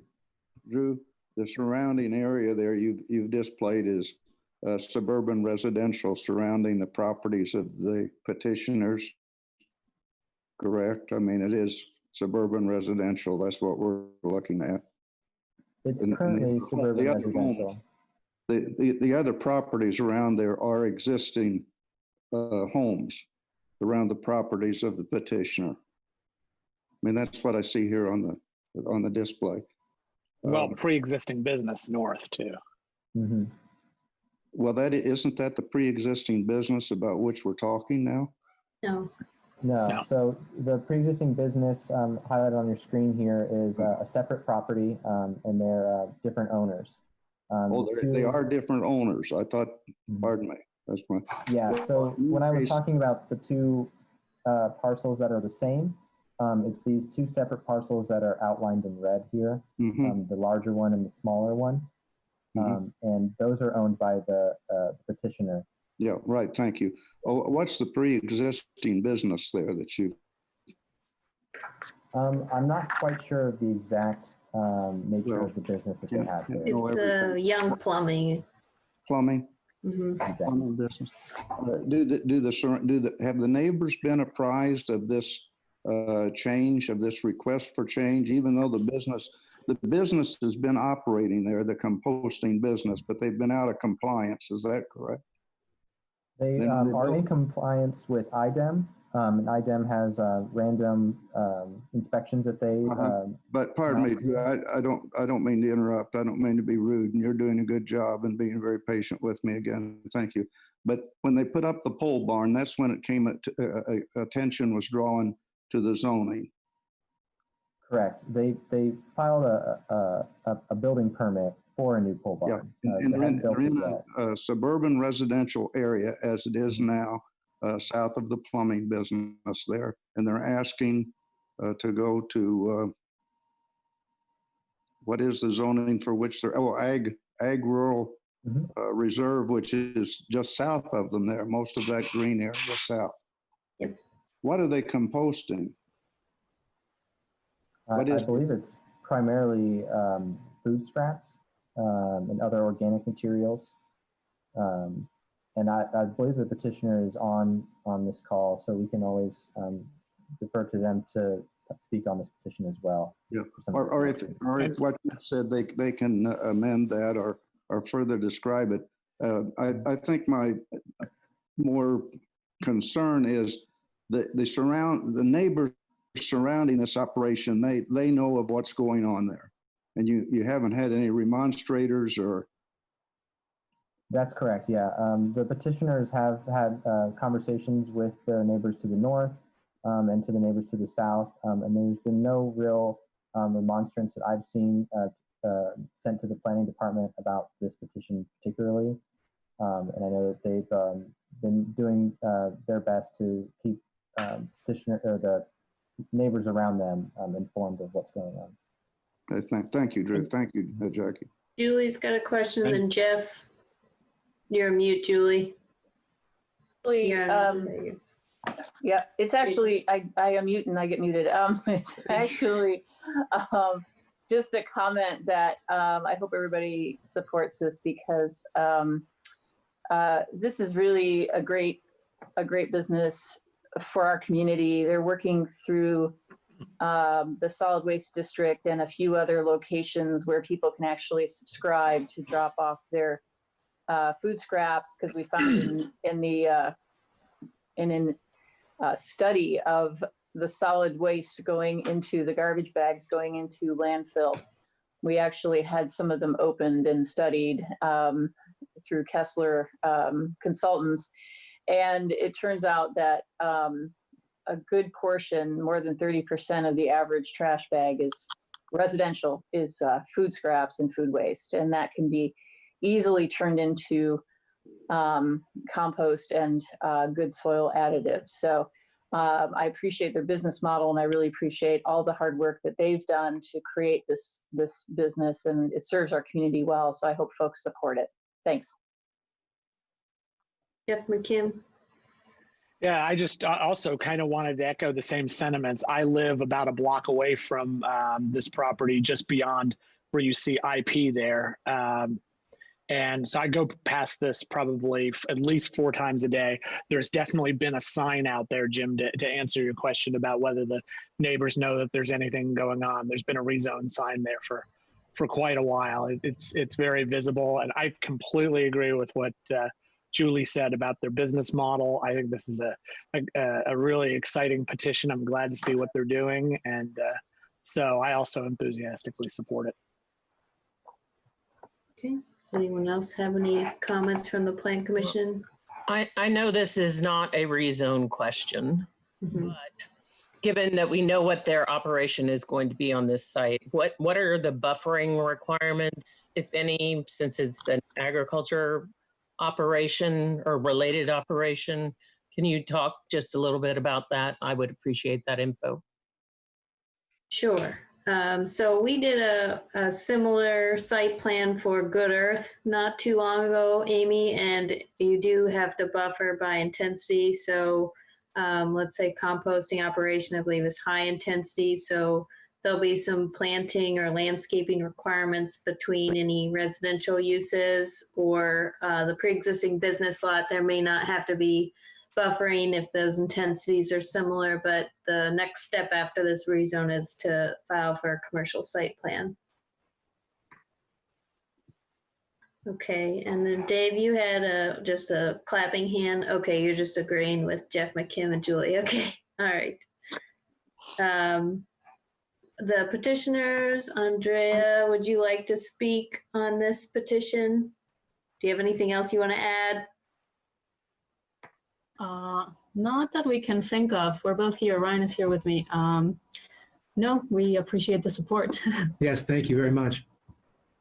I do have one other question. I know you said stormwater didn't have any comments, but given that it's in a conservancy area and compost facilities can certainly generate runoff,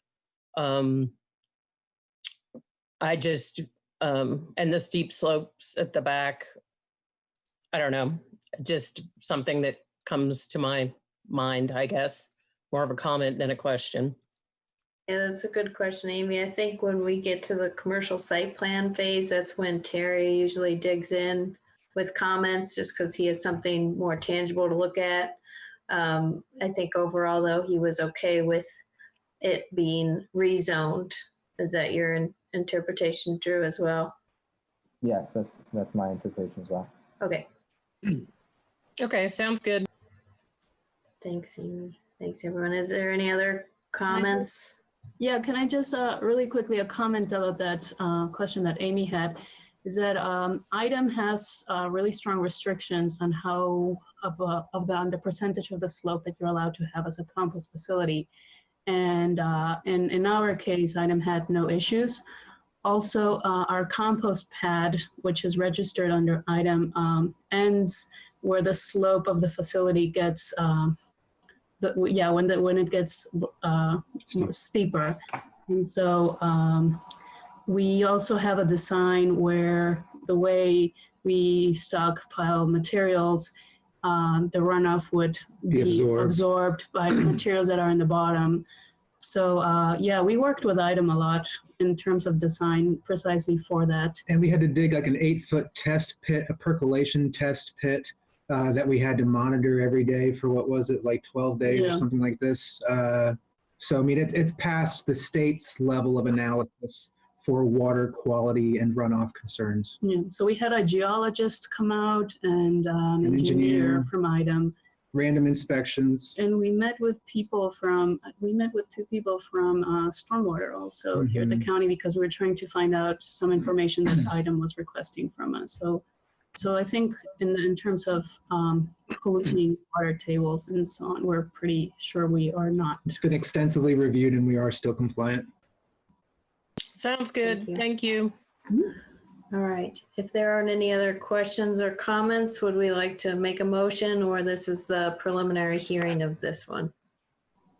I can make a motion unless anybody's dying to have a second hearing. I'm going to move in the matter of 2002-REZ-02, Fable Farms rezone from suburban residential to agriculture rural reserve. I'm going to move a favorable recommendation to the county commissioners based on findings of fact, subject to county highway and drainage engineer reports, and waiver of final hearing. I'll second. Okay, the motion is to send a favorable recommendation to the Monroe County Commissioners on petition number 2002-REZ-02, Fable Farms, zoning map amendment from suburban residential to agricultural rural reserve, and as well as approve the waiver of final hearing. The vote is, motion is subject to the staff report and approval of findings of fact, based on findings of fact and subject to the county highway and drainage engineers reports. Again, a vote in favor is a vote to send a favorable recommendation to the Monroe County Commissioners on the rezoning. Jeff McKim? Yes. Jim Stainbrook? Yes. Bernie Garitas? Yes. Margaret Clements? Yes, and I'd also, Larry, like you to be explicit that the waiver of the second hearing has been requested as well. I thought I mentioned that, but there is a waiver of second hearing in the motion. Okay, thank you. Julie Thomas? Yes. Amy Thompson? Yes. Trinan Wright Randolph? Yes. Jerry Pittsford? Yes. David Warren? Yes. Okay, the motion is approved 9-0 to send the favorable recommendation to the commissioners, as well as waive the second hearing. All right, thank you. We'll be in touch. Okay. All right, so we're on to the last petition. We can do it. This is the Lakes Neighborhood 2002-PUD-01. They're looking for a development plan approval. So just a quick summary for any of our new Plan Commission members. The Lakes Neighborhood is a plan unit development near Sayre and Rogers. It was most recently amended in 2019, which allowed for some of the development that you'll see in this petition. And they're proposing about 1.76 acres of development in the form of 3 structures. One is an office / multifamily use, and the other 2 are strictly multifamily use. At the same time, they're also asking for final plat amendment approval for this area so that they can plat the lot lines and create the final plat, which is needed in a 2-year time period. So here we are off of Sayre near Constance. It's partially built out on this road, as you'll see in some of the site photos. The area that I'm talking about is in the yellow box on the screen. So that's partially what's designated Area G and designated Area H. You can think of those as the PUD specific zoning standards. So Area G is the area where there's going to be a lot of multifamily use, and it hasn't really been built out yet.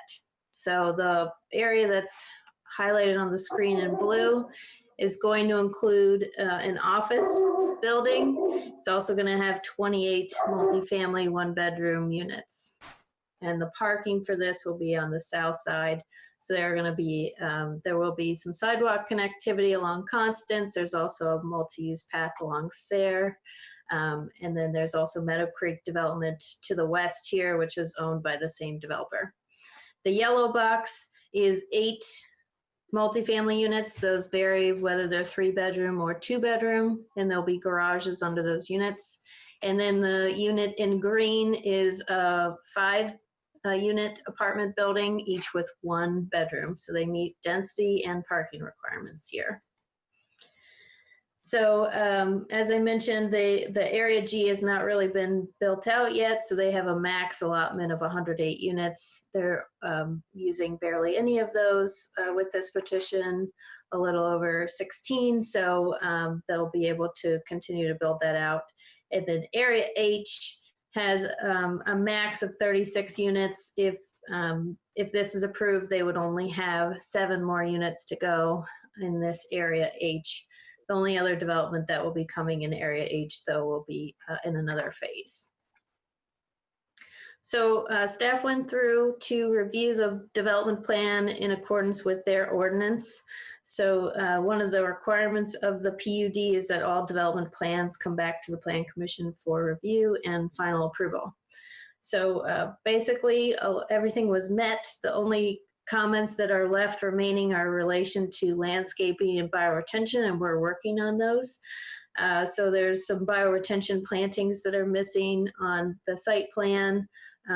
There is a request that when one of the bioretention sites isn't being used or isn't filled with water, it can kind of provide kind of a multi-use site that's kind of a gathering space when it's not filled with water. MS4 coordinator is okay with this idea and actually amenable to it, because sometimes detention structures can be a bit of an eyesore, but just wanted to make a note that no structure should be put in there and nothing to change the storage capacity of that area. So with the final plat, the main infrastructure that will be needed to be put into place, just so you're aware, is this last link of Boathouse Lane that's highlighted in yellow. There'll also be some sidewalk and street trees improvements as well, but just wanted to let you know that's also being included with a side petition with this.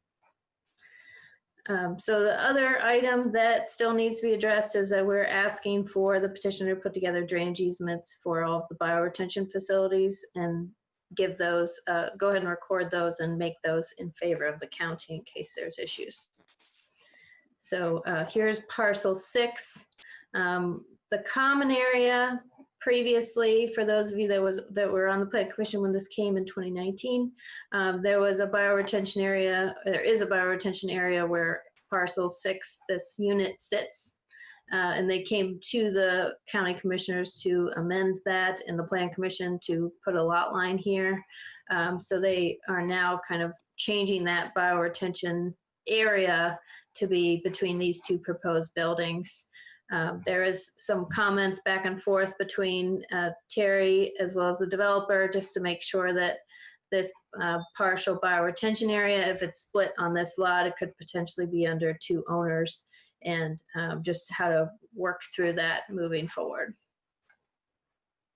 So the comprehensive plan has this area as mixed residential urban infill. This is a very built out area, residential built out area. It is access to sewer. There is FEMA floodplain in the area. They have redone the lakes in the development and kind of changed that FEMA floodplain line, but the FEMA floodplain is not up against this specific petition site. So here's the landscaping plan. They do meet the buffer yard and the landscaping requirements minimally. There was a buffer yard, or there is a buffer yard right now between this Meadow Creek development and the Lakes neighborhood. They're proposing that that buffer yard be removed with this bioretention grading work, and then they're going to replant that area with new trees. It says encourage buffer yard. The ordinance says to try to preserve buffer yards as much as possible, but the language wasn't such that we had to say you couldn't take out those trees. And then here's just a general overview of the site as well. They are proposing some off-site improvements of side paths and kind of visibility area for pedestrians. The owner of the Lakes neighborhood also owns Meadow Creek. So some of these extra improvements, including trees and side paths, we saw as still meeting the need of connectivity in the area, and it wasn't necessarily considered a structure. So we're allowing that as well as kind of a separate grading permit request. So the staff recommendation is to approve the development plan with just the 2 aforementioned items being addressed of the bioretention landscaping and the drainage easements to the county MS4 coordinator. So are there any questions for staff on this one?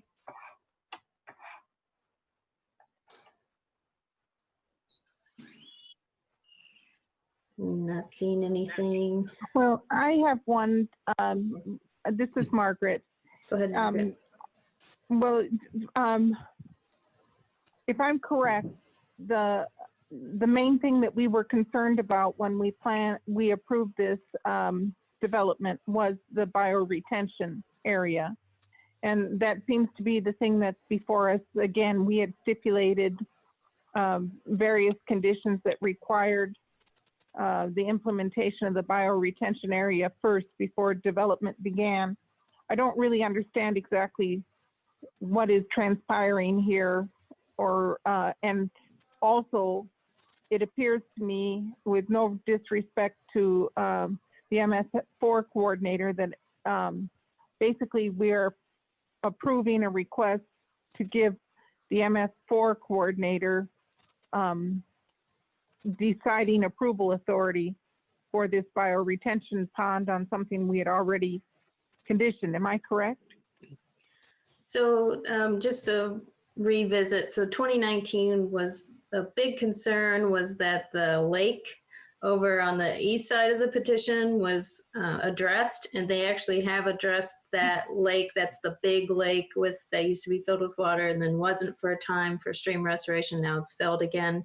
So that piece has been taken care of.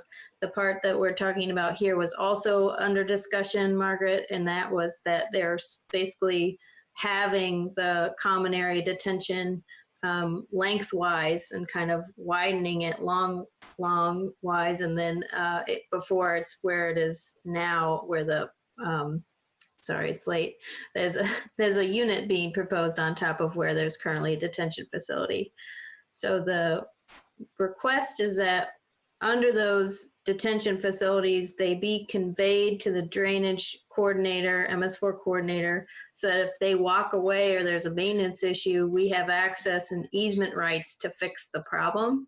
And that's common in any site plan that we do. But Terry, I think, might be on the call. Terry, do you have anything you wanted to add about this petition that might address Margaret's concerns? I'm here, Jackie. Okay. Yep. I would like to see their language in that granting of that easement. I really don't want to take responsibility for that, but I want to make sure that it is covered. And if I'll be looking to see if they don't keep up on the maintenance, we'll have a means to go in and do the work and charge them for it, Hinky or more. It would be more like a homeowners association that we would be able to charge for it. Okay. It's tight back there, and they've stretched this quite a bit. Okay. Did I answer your question, Margaret? Well, I also have a question about that lot line, the change in the lot line, which places some of the drainage areas on another lot that could potentially be sold. Something about it makes me itch. I don't know. I don't, that's all. Yeah, so Terry, if you're not viewing the visuals, the one apartment building is going to include part of the detention facility and an easement. We talked about that. Do you want to address those concerns? That's the root of my concern there, Jackie and Margaret. They're in back of parcel 6. You've got half of that detention basin that's now on private properties, and I would rather see that in a common area. Right. I would agree, and so for that reason, I'm not convinced on this particular proposal. I just want to state that and let everyone else weigh in. But thank you, Terry and Jackie. Why was the lot line drawn where it was on parcel 6 into common area A? So previously, the yellow line that you see was a lot further north.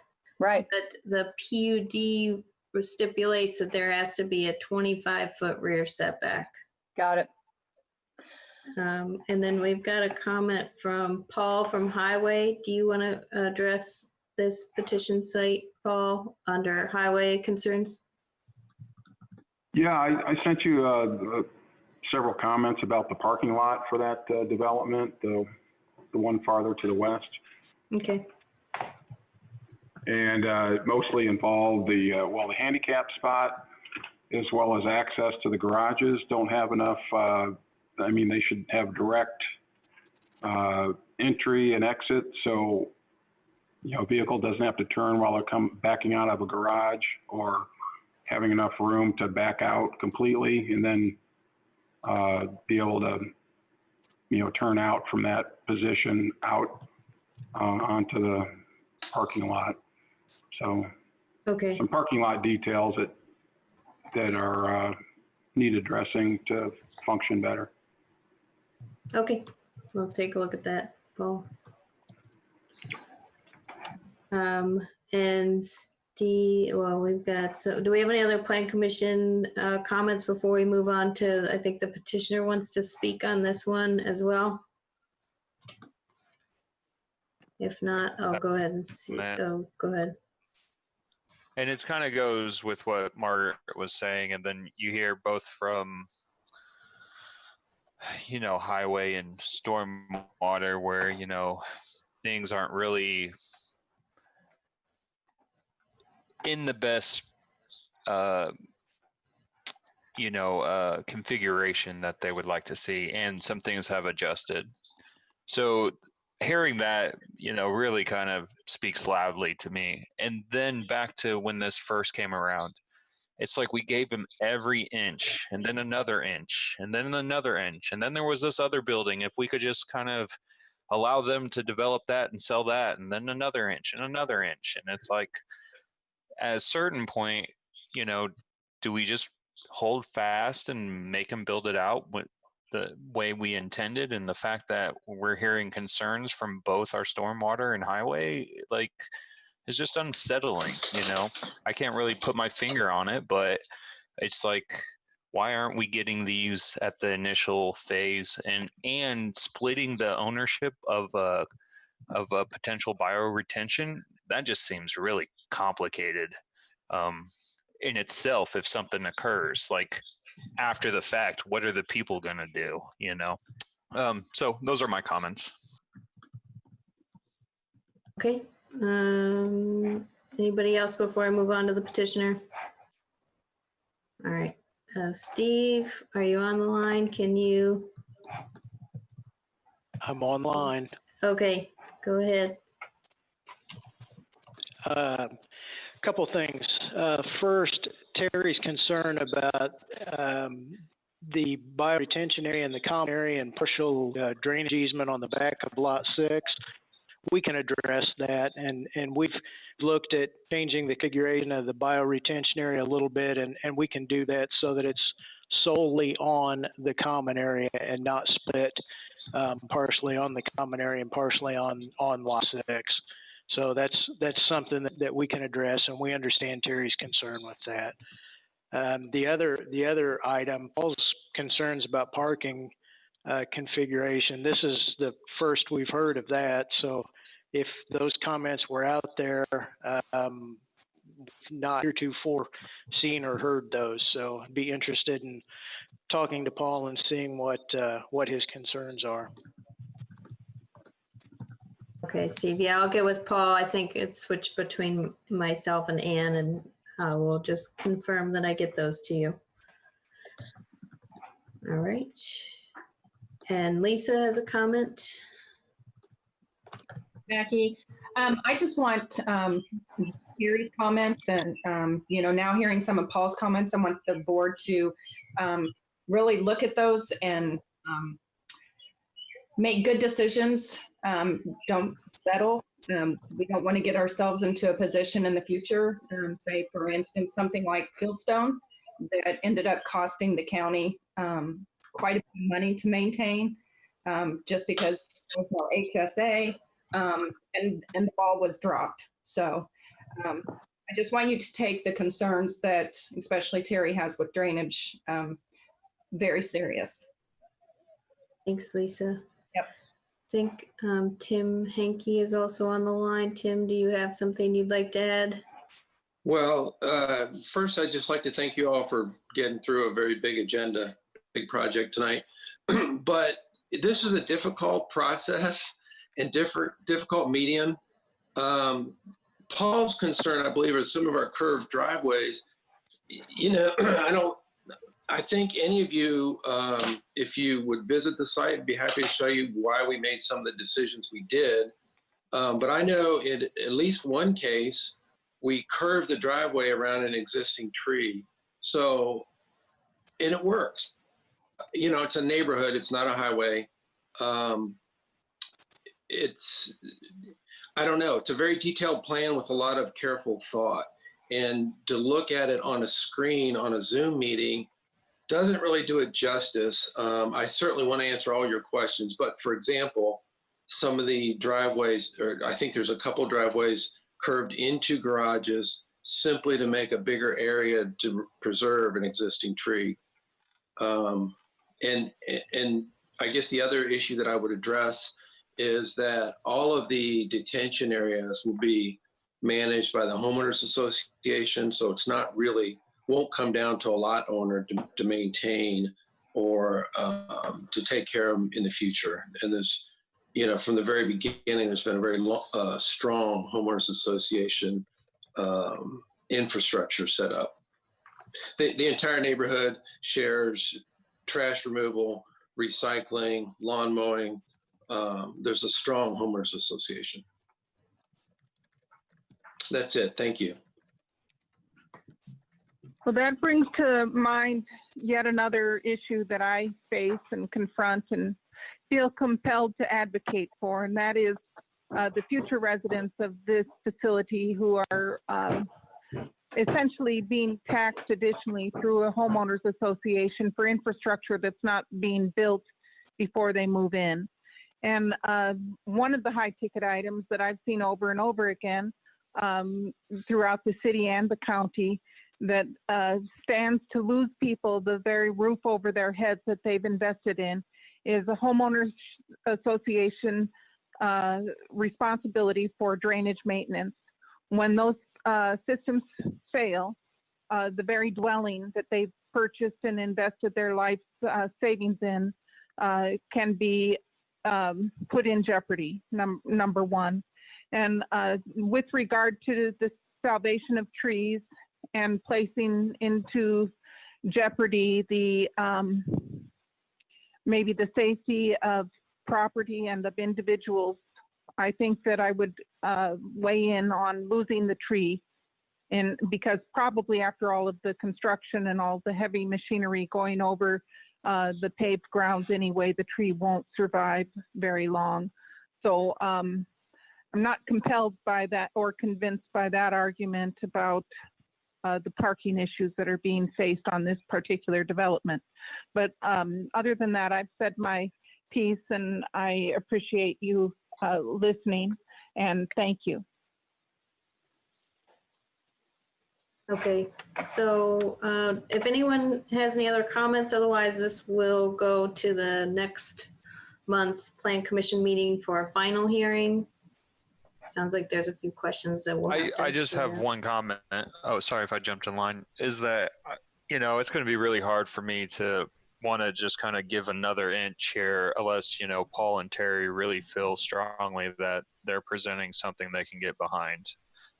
I just remember going through this in 2019. It's just like they just wanted another inch and another inch and another inch. And, you know, I at this point, I feel like I would not be in favor until I get reassurance from highway and stormwater.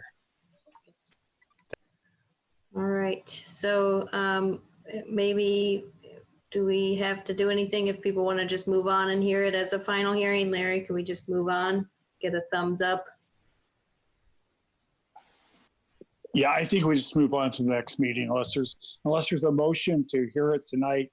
We can just continue No. to the next meeting. I'm seeing a lot of shaking I guess no. if they've requested a waiver, you should probably okay, vote whether to grant it or deny it. So okay, we can have a vote just to deny the waiver. Is that correct? someone needs to make a motion. Right. Deny the waiver of a second hearing. Yeah, I'll do that. Okay, Julie made a motion and Jerry seconded it. Okay, I'll go ahead and call the roll. The vote is on petition number 2002-PUD-01. And the motion is to deny the waiver from final hearing for approval of the development plan amendment. Vote in favor is to deny the waiver. Jim Stainbrook? Yes. Bernie Garitas? Yes, because the county's got, the staff has questions on some of these issues. So yes. Okay. Margaret Clemens? Yes. Julie Thomas? Yes. Amy Thompson? Yes. Tron Enright Randolph? Yes. Jerry Pittsford? Yes. David Warren? Yes. Jeff McKim? Yes. Okay, I think that gets us back to the beginning. Okay. So the waiver second hearing is denied. All right.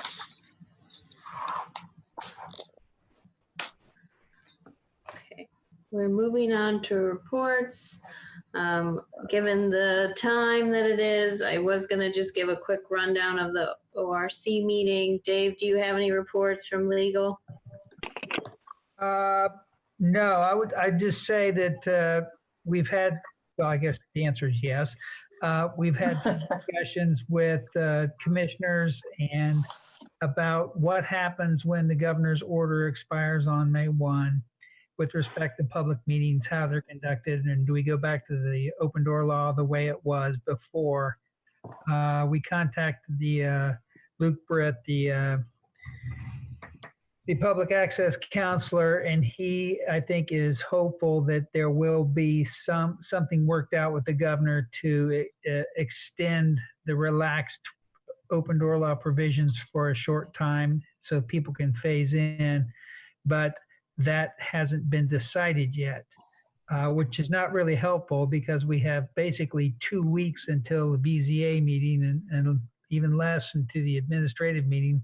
And we need some time to, respond with notice and so forth. So that's kind of where we are right now, and we'll just wait to see what happens. But we're just kind of hanging there.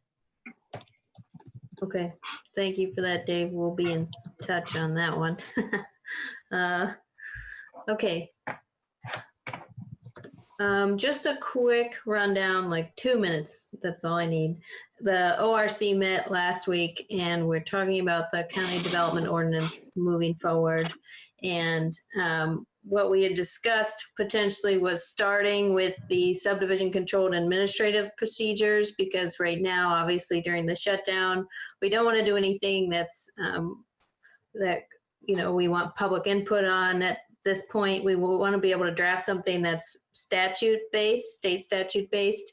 So we decided that maybe it would be a good idea to have them start on more of the administrative procedures. We also talked about working with rural communities on a draft zoning map. And then we want to collectively with the consultants come up with a public engagement strategy because we assume phase 1 of our approach to all of this has to be virtual. And then obviously we'll be working on behind the scenes if that's okay with the Plan Commission to keep going in this direction of the CDO drafting of the zoning map for your regular review, for the public's regular review. And then we'll continue to use ordinance review committees. But then at the end, the consultants will try to draft the use table, the overlay districts, and the design standards, which we feel like we will definitely need a lot more public comment on that part, and we will get a lot more public comment on that part as well. And I know, Larry, you wanted to chime in here as far as updates. Yeah, I just wanted to, first of all, thank everybody for participating tonight. It's hard to do these things remotely, and I apologize for any delays. I'm working off of 3 separate electronic devices. But I do want to thank you. These kind of petitions are very important to a lot of people. And it will some of these projects are going to create a lot of investment in construction jobs over the summer, which may be very important to the local economy. The other thing I want to let you know is we are planning ahead for the reopening as soon as that occurs. We're looking at ways where we can protect staff and protect the public. I anticipate that even if the governor's order on remote meetings changes, that we will try to have a Zoom component to our meetings, just because I think it allows a greater availability of public participation for people who may not have the opportunity for various reasons to drive in to attend a meeting at the Showers Building or the courthouse. But again, I want to thank you for here. The staff is working hard remotely, and we're trying to keep up all ILP requests and petitions. We're trying to answer zoning requests and other requests for information as soon as we can. Again, it's not easy. It's like twice as hard as doing it in the office, but so far I think it's working out okay. Again, thank you, and we'll try to keep you informed of any changes that occur in the next couple of weeks. Julie has a comment. You're on mute, Julie.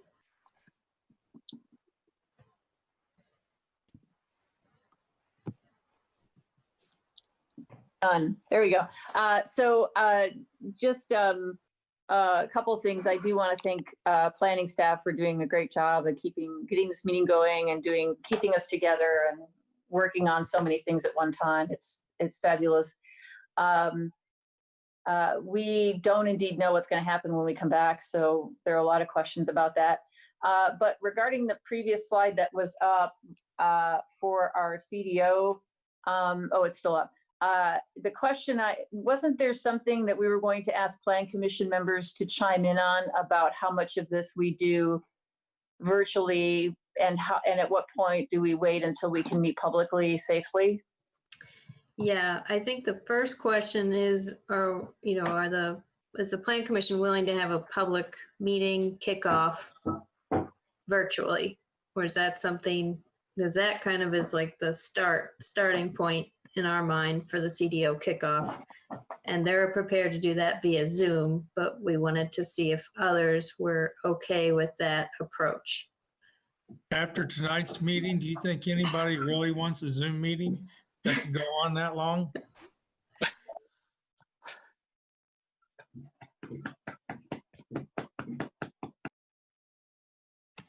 It's rhetorical, right? I do think it allows for more public participation. Mm-hmm. Participated in more commissioners meetings here lately than I have over the past year because it's easy. Mm-hmm. I'm going to say I really like the idea of having a kickoff virtually using Zoom. I like the plan that the ORC came up with. I think focusing on the internal administrative statute. Hope you got muted, Jeff, somehow. Sorry. We lost you at alternative steps. Yeah, go ahead. It muted you again. Am I back? Yeah. Okay, sorry about that. Yeah, no, I guess I like the idea as presented by the ORC to focus on the statute-based items first, but I would fully support a kind of a kickoff with the consultant held by Zoom, just as long as none of the substantive areas that the public's going to have interest in participating in. I think we need to wait till there's some face-to-face component, or at least ability to participate face-to-face before we move into that phase. But it seems like you've already thought that through. You've already got a plan that accommodates that need. Yeah, and I want to get something together in front of you. I do have something to send to you. I know I'm sending you a lot of stuff right now virtually, but we'll get back to that question and statement, Jeff. Jim, you have a question? Yeah, Jackie. On the outline here, the update, number 2, maybe there's something that I haven't taken in fully, but how in the world would work be completed with rural communities and formalizing draft plans? So we have several years worth of rural community plans, and we have contacts with a lot of the township trustees. So our idea is to have conversations with them over the phone, which we do regularly, to say what is needed in your community, what kind of zones do you want uses accommodated in your community, all the way down to like a segment of road in each. Yeah. And I know everybody's tired, but that's nothing like what was done in the last CDO, where there were committees here in Harrodsburg and meetings and input and documents generated. And I mean, what you're describing is a far cry from what I would contemplate for meaningful input. Definitely, yes. And it would be to start a draft of a map that someone could react to. But yes, certainly that does not replace public engagement or input, and these things will be ever changing. But yeah, good thoughts. Margaret, did you have something? Well, I just was going to echo what Jim said, and also try to encourage all of us in all of our endeavors to be mindful of the fact that these virtual meetings and everything excludes a large segment of the population, and both from economic status as well as age status. And I think that although a good number, I mean, we see people who are above 60 who are participating in this online format, that we just have to be mindful of exclusionary processes from the very beginning.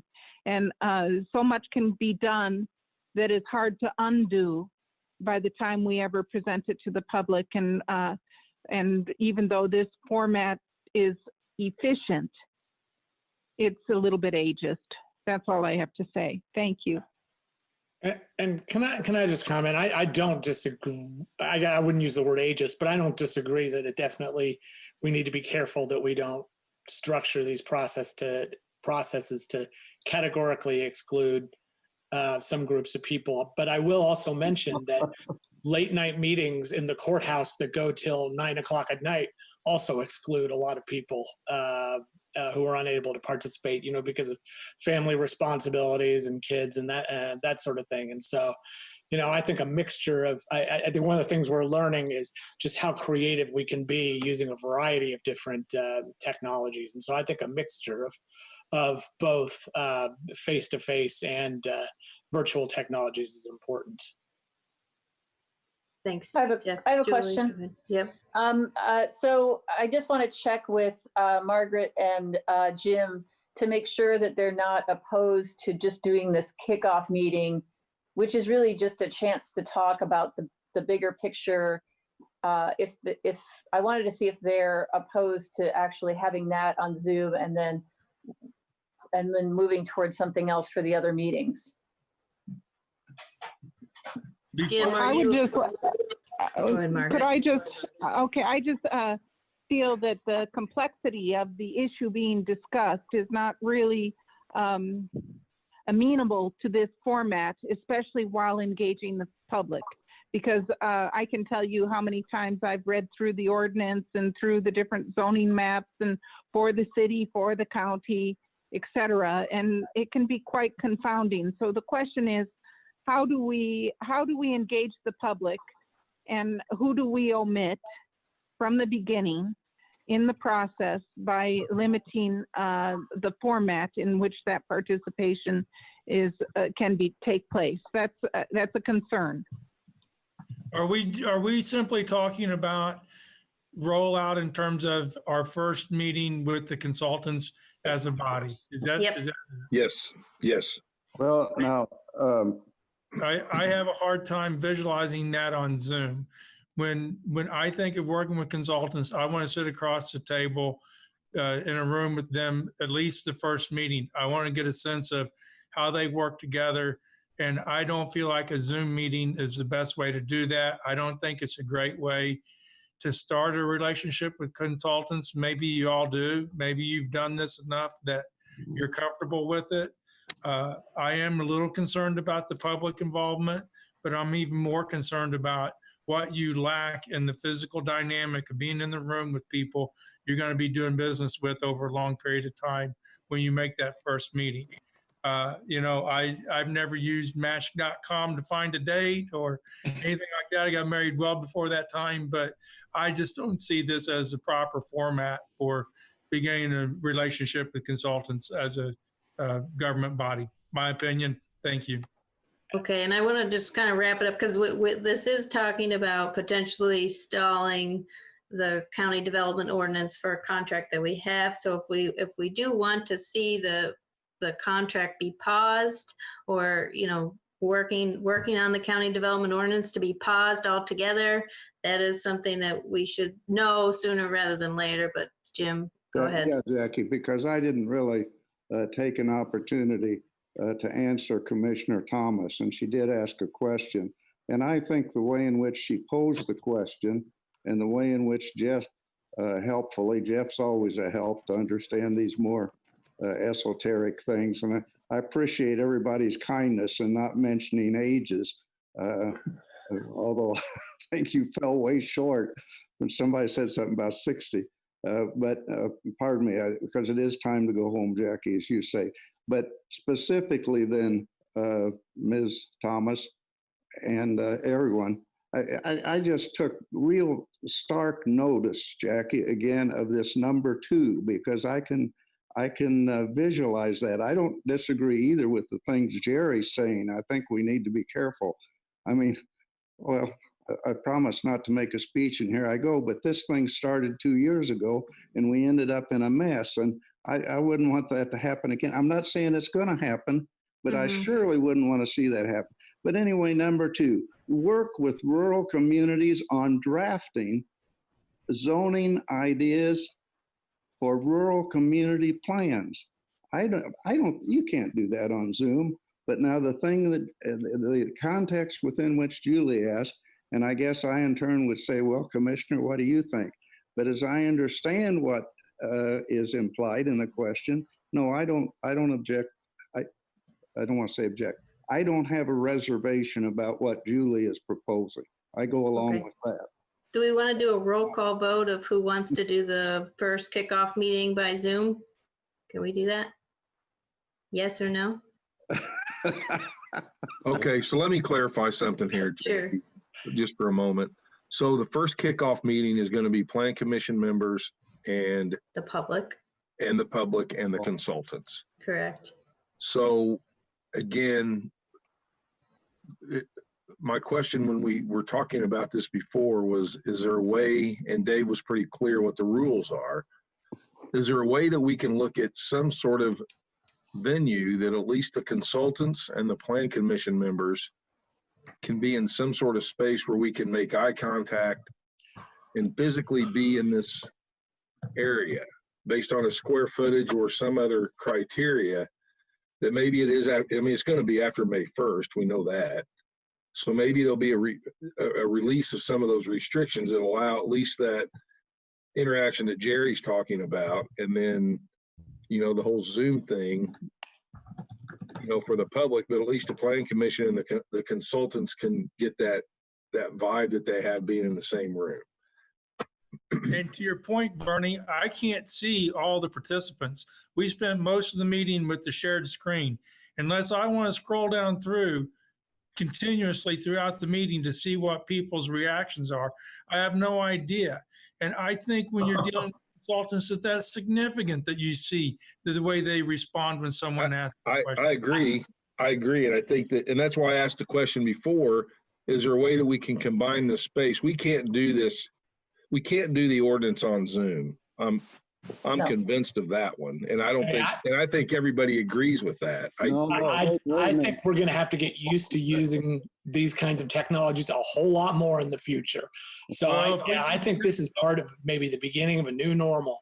I think there's going to be a whole lot less traveling to meet face to face, at least for a good long while. Well, what I was getting at, Jeff, when I said that, and I'm not knocking Zoom as a tool for someone at home being able to utilize it in a form where there is the physical, not the touchy-feely physical contact, but the the room sense. And that's the difference. If people want to use Zoom and it's out there, or webcast, or whatever the other options are, I mean, sure, that's a tool. It's no different than someone watching in Cats, except you can have an interaction. So it's kind of the same thing. So I'm agreeing with what you're saying. I just think that this body language, this interaction that you have in a physical space with somebody is important as we develop an ordinance that is so important to the public and to ourselves. And that's all I've got to say on that.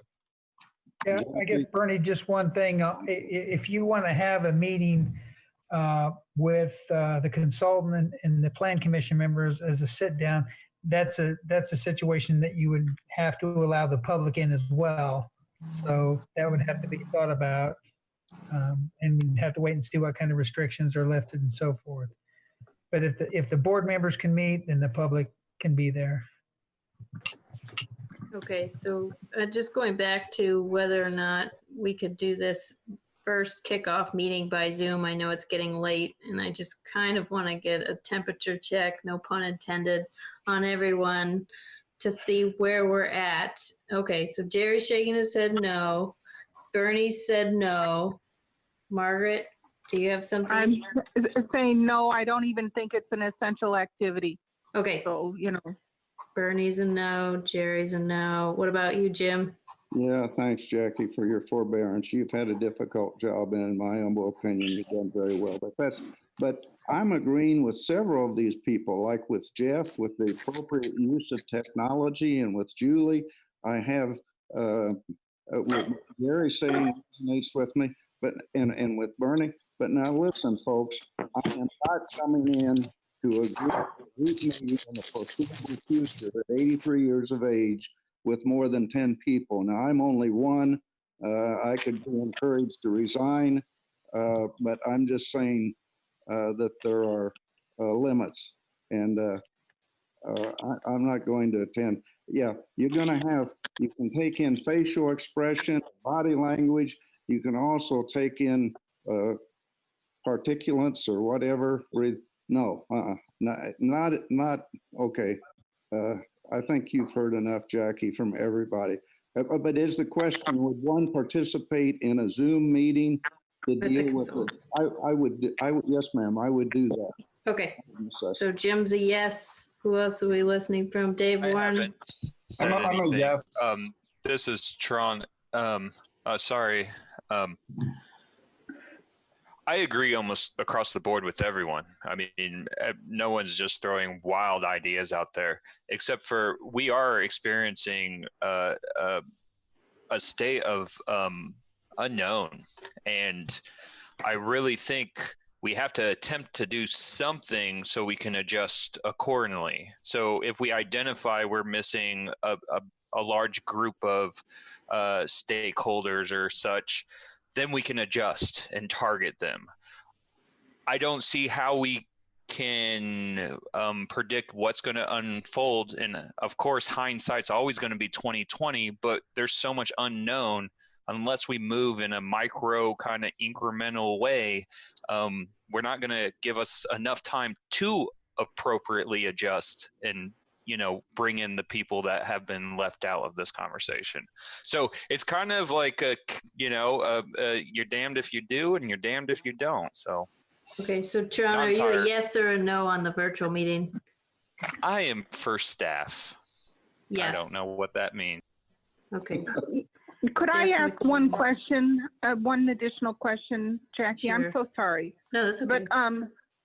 But given the state of uncertainty, how can we even begin to think of the future for the plans for our county? It's an ideal time to suspend until we know our new reality, until we have better certainty. I just don't understand even the idea. Well, anyway, you heard me. That's all I have to say. Okay. Thank you. No, I think it's Jerry. I have a mask. I have a mask for Jim to wear when we meet in public again. Okay, that's good. Jeff McKim, I think you're the last. 1, 2, 3, 4, 5, 6, 7. No, you're not. Jeff McKim, would you do a virtual meeting? Yes. Okay, Amy. Okay, Amy's saying yes. Okay, thank you. And then Julie. Did you get me, Jackie? Dave, I think I got you right before Tron started talking. You said yes. I said yes, and I just, it's because I think we're assuming that we're going to definitely be able to meet in person. I think that's probably a bad assumption right now. So I'm in favor of it. I recognize the limitations of it, but it allows us to meet. It allows us to get things going. I think we should do it. Okay. And Julie, you're on mute, but did you want to weigh in? For one meeting, yes. For this meeting, one yes. meeting, yes. And then we should see how it goes and make some decisions thereafter. Okay. All right. Okay. Thank you, everyone. I don't think I have anything else. Larry, you want to add anything? I move for adjournment. Thank you, planning. Okay. You guys did amazing. Thank you all. Thanks. Thank you, Michelle, for hosting. Thank you, Michelle. Yes. Okay, this meeting will be posted online, so I'll let you know the link. Thanks, everyone. All right, bye-bye.